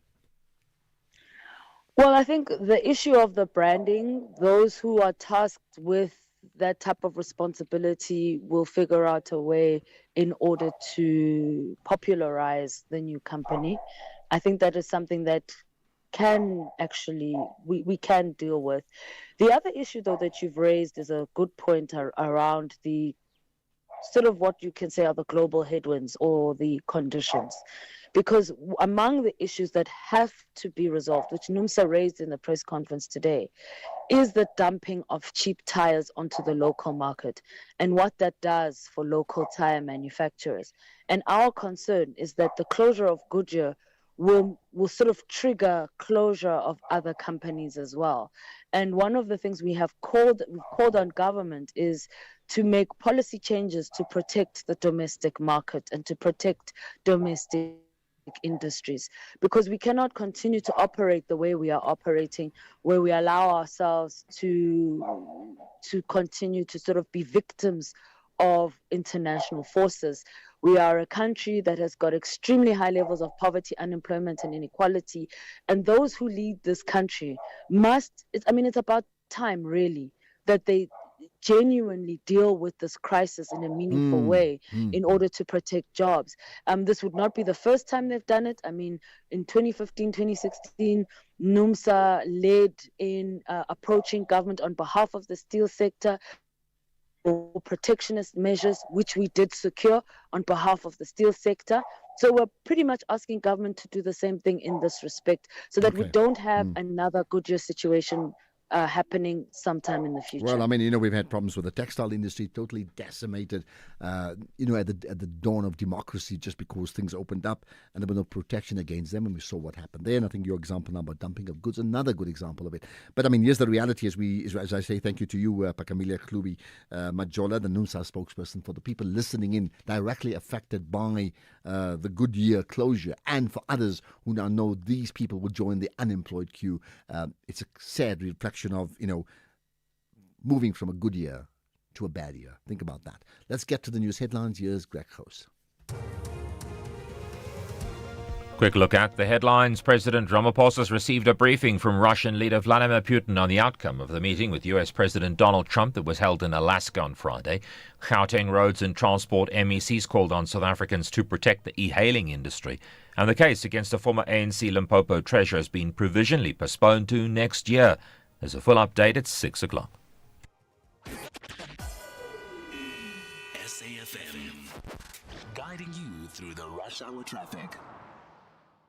Good afternoon. Starting off in Gauteng, the N1 southbound in Centurion has a stationary vehicle before Old Johannesburg Road. The R21 northbound in Kempton Park, a crash before the R23 Benoni exit, and the N3 southbound in Germiston, queuing towards Geldnys interchange. In KZN, the N2 northbound has a crash reported after the M25 Commercial Highway, the N3 westbound, a stationary truck at Key Ridge, and the N2 northbound, a stationary vehicle after Spaghetti Junction. In Cape Town, the N1 service road outbound queuing towards the N7 highway exit, the N2 outbound slow moving towards the R300 interchange, and Baden-Powell Drive eastbound slow moving towards Strandfontein Road. With your traffic update, I'm Irma G. This is SAFM Sport with Zai Khan. Right, Zai, we started with rugby injuries first up, and now let's talk about Bafana. Yeah, it's going to be simple math. 1 + 1 = qualification. Well, that's what we are hoping for tonight. And the fact that Uganda have never beaten Bafana means that we have a good chance of delivering tonight. And this is all happening at the Mandela National Stadium. Kickoff at 7 p.m. It's a must-win match for Bafana against Uganda. South Africa sit third in Group C, 1 point behind Uganda, and only victory will secure qualification to the next round. Coach Molefe Nseki says the pressure is on the Cranes to deliver at home, while Bafana will look to strike on the counter. All the three teams, it's more of a cup final. And yes, it is the final game of Group C, so it's very interesting for all the teams that will be. So yes, as South Africa, we are fully aware that for us to go to the next stage of this tournament, it's a must-win game tomorrow. And you can catch the build-up live on SABC Sport from 6:30. Let's go to Proteas captain now. Themba Bavuma is back to lead South Africa in their 3-match ODI series against Australia, starting in Cairns tomorrow morning, 6:30 a.m. Bavuma returns after a 2-month injury layoff, and he says he's fully recovered and eager to get going. The skipper, who missed the recent Test and T20 action, believe his side is motivated to hit back after a 2-1 T20 defeat, and he'll slot in at number 3. Aiden as well as Rickleton, they'll continue there at the top. I guess that's the partnership that we're looking to go with, probably in all the different formats. So we'll give that one a chance and see how it goes. I'll probably slot in at number 3. I don't think it's a really much of a change from my side, but I'll try and make whatever adjustments that I need. Let's go to rugby news, and we have the Springboks. They are under pressure to bounce back in the Rugby Championship after that loss to Australia at Ellis Park. They'll have to do it without captain Siya Kolisi, Pieter-Steph du Toit, Kurtley Arendse and Edwill van der Merwe, all ruled out due to injury. Rassie Erasmus has confirmed Jesse Creel will lead the side for Saturday's Cape Town test. Despite the setbacks, star Damien Delander and Cheslin Colby return. Here's Bok Kanan Moody. He wants to right the wrongs that happened this weekend. We know what we need to do to get it right this weekend, and our main focus for us is to stack the positive this week and make sure that Saturday when we go out there, we have a clear plan on what we want to do and just execute it on the game. And finally, Athletics Lausanne lights up for the 50th Atletissima, the final Diamond League stop before Zurich, and the Stars are out in full force. Noah Lyles face off against Kishan Thompson in the 100 metres, while we've got Sharika Jackson and Diana Asher-Smith will go head-to-head in the 200 metres. South Africa's Wade van Niekerk lines up in the 400 metres, and Prudence Sekgodiso will compete against the Swiss Audrey Uvero in the 800-metre showdown. That's a wrap. That's your sport. We'll be back. We'll pivot with more with Michael Abramson with Top Sport from 7 to 8 p.m. Absolutely, and we're looking forward to that show. Thanks for that, Zai, and enjoy the stopover. Let's see if you're going to be back tomorrow. We don't know. We will find out. Anyway, right. Zai Khan, you'll catch her, I'm sure, in the morning for sure, right? Okay, we've got more to come, including we're going to get to the markets next. If you think you cannot afford a lawyer, think again. Clientele Legal has made professional legal services affordable for you. Whether it's a civil, criminal, or labor-related matter, we have a nationwide panel of attorneys standing by to assist you. SMS SAFM to 32195. That's SAFM to 32195 and we'll call you back. Clientele General is a licensed non-life insurer and an authorized FSP. Standard rates and terms and conditions apply. Let's rewind 6 years, when Twitter was still Twitter, not a letter of the alphabet. TikTok was simply the sound your clock made. And Zoom just meant enlarging a picture. So it makes you wonder, what will the next 6 years bring?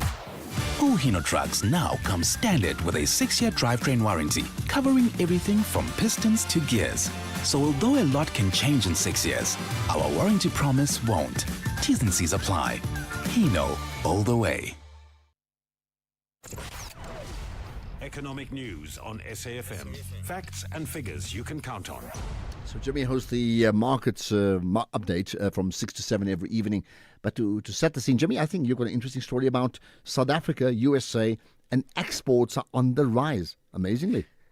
Good afternoon, Ashraf. Good afternoon to the listeners. Yes, we're going to be taking a look at the latest data from the second quarter in the agricultural sector that suggests that second quarter agri-exports to the USA were significantly higher than where they were this time last year. So we're going to speak to AgBiz around that and see if we can make sense of what some of the driving factors are there and what the future could potentially look like, understanding what tariffs have been announced and agreed upon now. We're also going to take a look at some company news. We've got updates from the teams at APSA as well as Tungela Resources. They're giving us updates on their performance. We're going to speak to both companies and get a sense of how they have been faring as we go into this second half of the year. Then we've got a conversation with 91 around bridging the retirement gap, not the gender pay gap, but the gender retirement gap, and how we can best tackle that. And then we're going to wrap up the show with a personal finance segment, and we're going to be taking a look at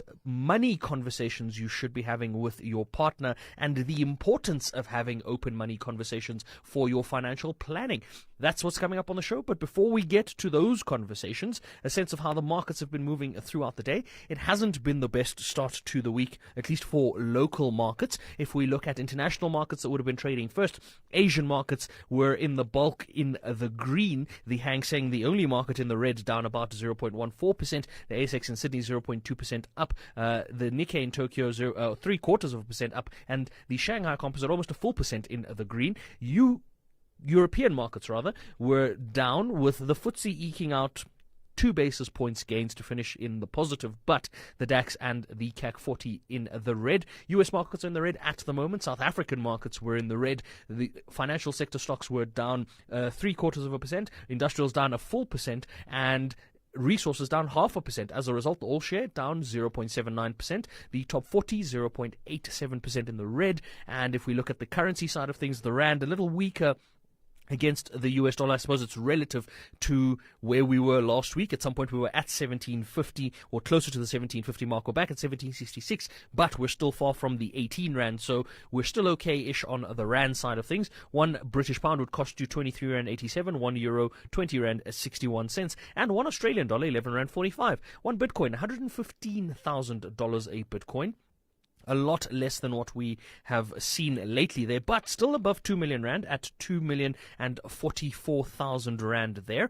And a quick look at commodities before we wrap things up. The gold price is slightly firmer, but fairly unchanged at the moment. $3,335 a fine ounce. Brent crude $65.90 a barrel, and platinum and palladium still on stable footing. 1,346 in the case of platinum, 1,134 in the case of palladium. So we're going to be taking a look at these and other movements in markets a little later on. I have senior analyst from Rand Swiss, Sean Murison, joining me to take a look at market movements to see what we make of them. But of course, those conversations come up after the 6 p.m. news. For now, Ashraf, back to you. Right, perfect. Thanks for that, Jimmy. Enjoy your show, 6 to 7. And as you heard earlier on, Michael Abramson in the hot seat with top sport from 7 to 8 this evening. Well, who's in the hot spot now, or the hot seat now, is you, because I'm going to talk to you from now all the way up to 6 o'clock. You up for it? X at SAFM Radio and at Ashraf Garda. Interesting. I'm looking at this comment from a person, a text message. I voted Rise, not particularly pleased with how mute they are. It's almost as if they are some ANC Youth League or ANC League. You think that's true? I think just 2 seats, I think they got in Parliament. What did you expect coming out of that? In fact, they've had strategically good positions, and I think they've used that to their advantage to show their levels of competency. If you just dig deeper, you'll find it. Let's talk about the Eastern Cape. Good afternoon, Ashraf. I'm Svito in Watem.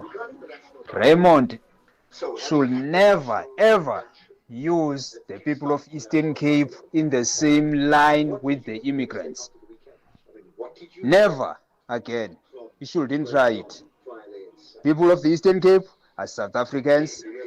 Like any other South African, they've got a right to move around the country as all other South Africans do in the country. You shouldn't simulate illegal immigrants with the people of Eastern Cape. Thank you. Okay, there we are. That's one thought. Here's another. Ashraf, good afternoon. I'm Takatayo in Landi location, Kafumvava. I'm just concerned about the killings that happened last week. 8 people killed in Muizenberg, Western Cape, and the black communities, they complain about the TA that is not caring about them. If maybe it was white people who are killed in those gang-related killings, they were going to be concerned about it. Now people, we are killing each other. We cannot blame the party. We should have blamed the government that is saving all resources. Takatayo Kafumvava, thanks. Okay, got that. Well, do you agree with that caller? I wonder if you do. Do you agree with Malema? Afternoon, Ashraf. It's MJ from George. Ashraf, Malema is not a hypocrite. These people must shut up.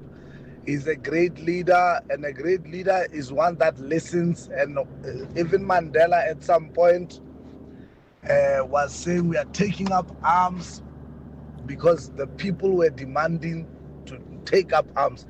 So a leader is someone that is willing to be persuaded. There's a saying that says a wise man always changes his mind. Thank you very much.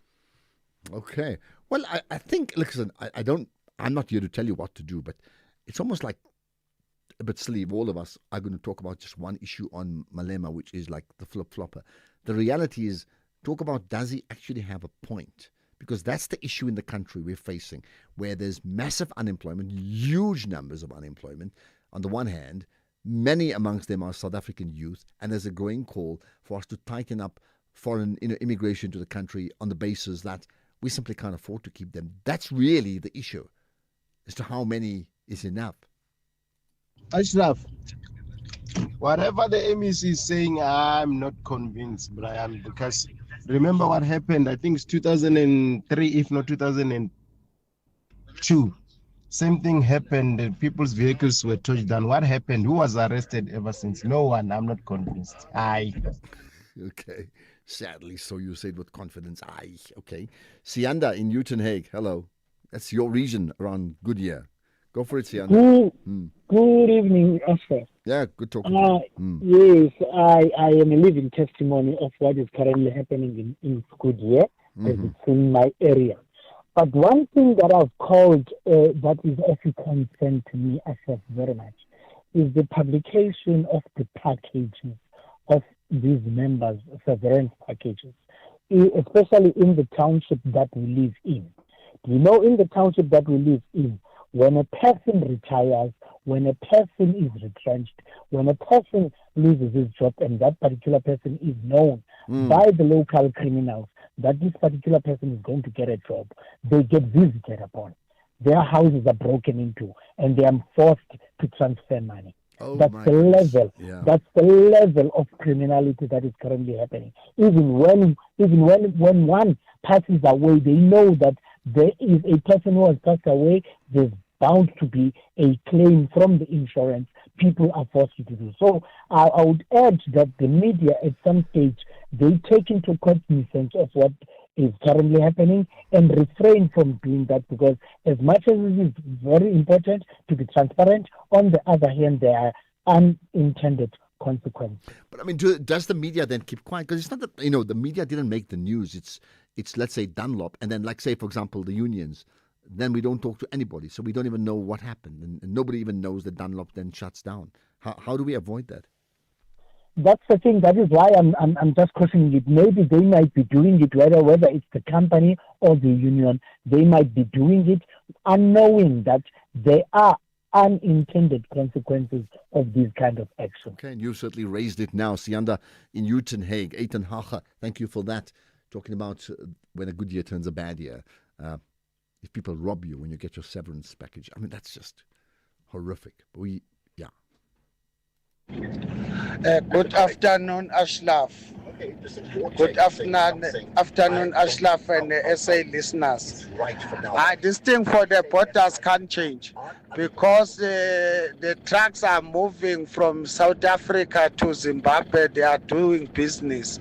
Now, no job at Zimbabwe. They must come and build those things are moving with trucks to Zimbabwe. When you're closing border, which means you're closing truck to go Zimbabwe.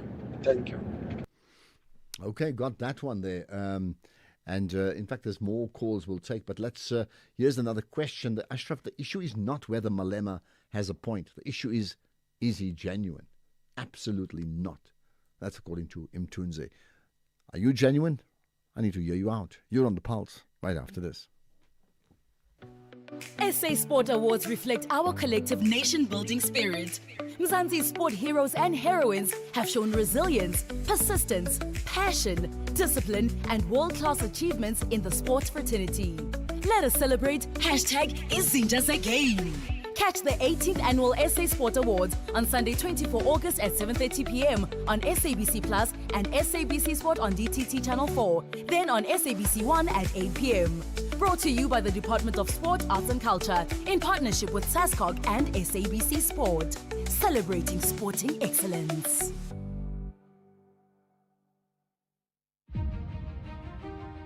This Women's Month, SAFM stands with the women shaping South Africa's future. Under the theme, Building Resilient Economies for All, we honor the pioneers, the problem solvers, and the everyday heroes driving change. Stay tuned as SAFM brings you powerful stories and meaningful conversations that move us. SAFM, celebrating women, celebrating progress. SAFM, leading the conversations that move us. X at SAFM Radio and at Ashraf Garda. I tell you what, did you find out that story about the e-hailing issue regarding the driver who Uber said was not part of them, although he started a week earlier? The family is adamant he was part of Uber. The question is, if he's not or he is, how do they deal with it? And then from your side, I mean, the person's passed on, but from your side, one of the factors of taking an Uber, another e-hailing car, is absolute recognition of who the driver is, and from a safety and security point of view. So it's not an unknown driver, isn't it? So for them to say that, I'm not saying they're wrong, It's like, what does that mean? Lucas in Zanin. Go for it, Lucas. Hello. Hi, Ashraf. How are you? Yeah, I'm good. Good talking to you, man. Right, what's your point? No, I want to talk about this thing of e-hailing, but let me first start talking about this, man. I once called in this talk show and saying that South Africa as a country, we are electing the leaders that are not accounting to us. They account to the media. So then if we have got a weak media, we are going nowhere. It's like now, you see, this thing of MEC asked South Africans to support e-hailing. What is that? She has got the power. She's getting paid to do the job. But she wants us to assist her. How? And okay, the media, you say it's a top story. That kind of a thing. We are going nowhere with this system. So what would be the solution then for you? She has got the power. She must use the laws. You understand? Okay. Then you will see. The people will respect. All right. So, but if she's coming to us and tell us that we must assist, what?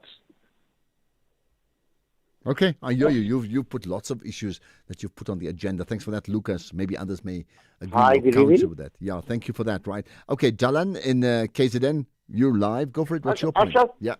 Okay, so my point is, you asked the question this evening, what did we take from this national dialogue?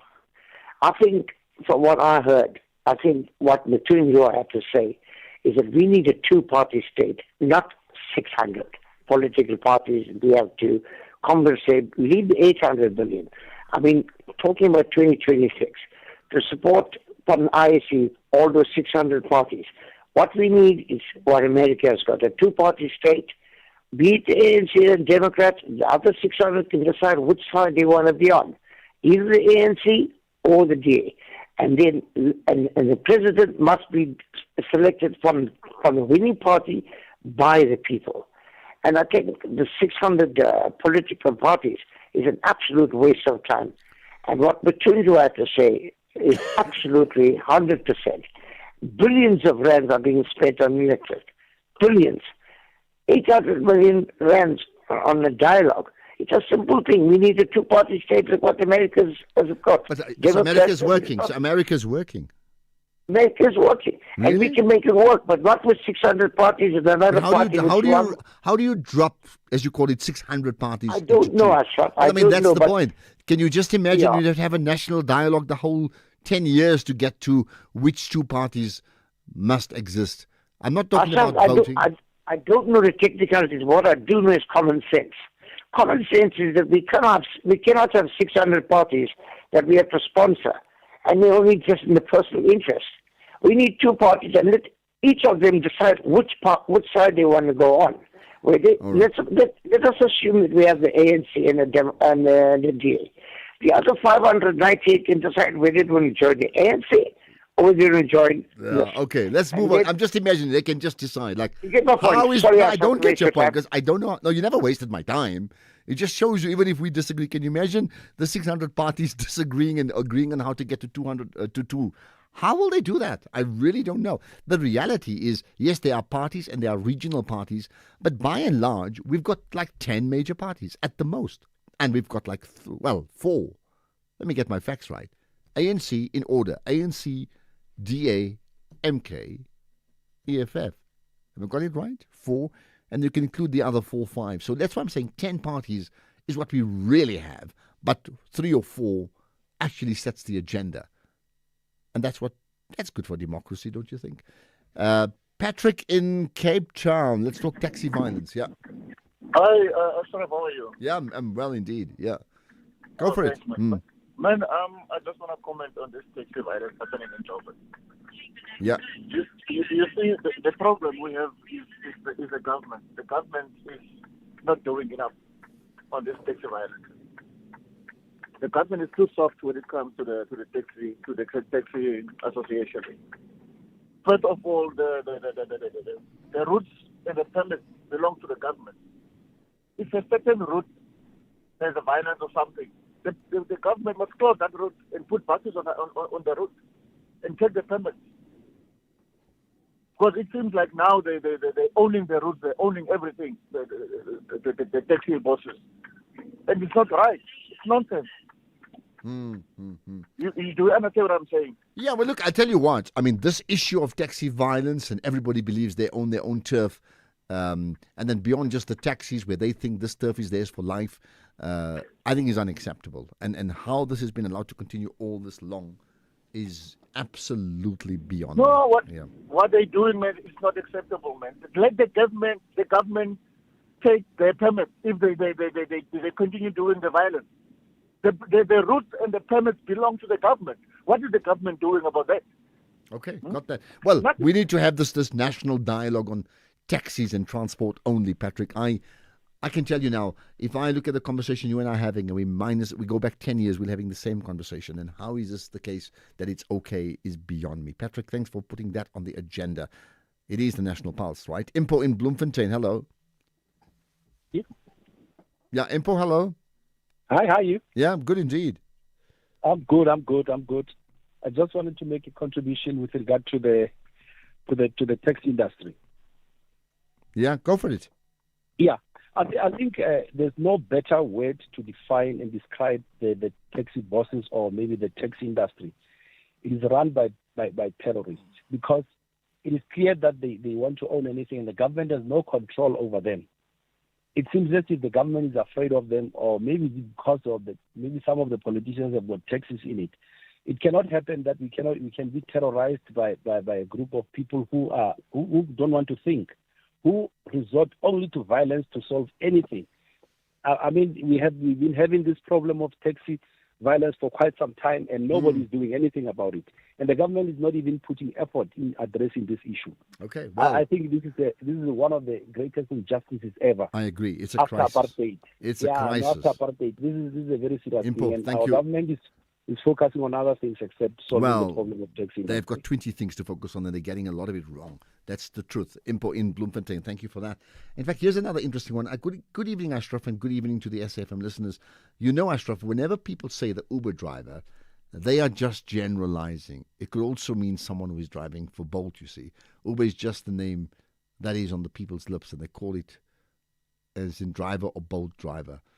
Uber driver, so the driver could be signed to any one of those apps. Okay, I think your point is a fair point. It's like Coca-Cola. It's been so strong over the years that if any cool drink that's like, even if it's orange or if it's brownish, people call it Coke, even if it's something else, right? Because of the strength of the brand. So I think you may have a point, but the family are still adamant that he actually was an Uber driver. Now, okay, Uber says no, as you know what I've just said. One day in Durban, also talking about taxi violence. Go for it. Good evening, Ashraf. Good evening. Yeah. My contribution would be to the taxi violence, I think, similar to what we've found with what is happening with Mkonazi. The taxi violence stems way before even my time, and I'm a young South African. But truly, the government inability to stop it shows their interest in it, first and foremost, or protection from it, or whatever is coming from our checkered past with what the public transport system may have done for a lot of those people, may have established a lot of routes that linked a lot of the provinces. So there is the greater history that needs to be understood by why is our government inability to deal with the taxi violence issue across the country. That would be my contribution, Ashraf. Thank you for that. Right, let's wrap up. There's a couple of more voice notes I'm going to play. Let's do that very quickly. Here's one. Ashraf, this is Sabata from Durban. Julius is definitely a flip-flopper. There's no two ways about it. It's clear. But the reason why Julius has changed his mind on this issue is because he's worried about the Maibuye party that Floyd is starting. They have come out clear and said that they are against illegal immigrants in the country. And they have Floyd have sort of criticized Julius's standpoint on that issue. So that is why now he's worried about it. He's changed his mind because he's worried about that. Thank you. Okay, got that. Let's do the last one we can play on borders. Good afternoon, Ashraf. Good afternoon, Ashraf and SA listeners. This thing for the borders can't change because the trucks are moving from South Africa to Zimbabwe. They are doing business. Now, no job at Zimbabwe. They must come and build those things are moving with trucks to Zimbabwe. When you're closing border, which means you're closing truck to go Zimbabwe. Thank you. Okay, how interesting is that? All right, let's leave it at that. Thank you for contributing all throughout today's show. As always, we'll do it again tomorrow, 3 to 6. But the reality of what is it that drives the pulse of a nation, that happens 24/7. So whenever you're up for it to comment on social media, even after the show, just use the hashtag The National Pulse. We'll pick it up. Goodbye, good night. Here's the news with Greg at 6 o'clock.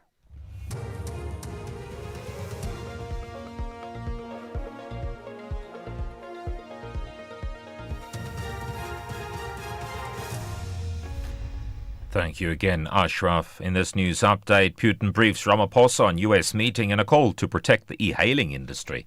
Good evening.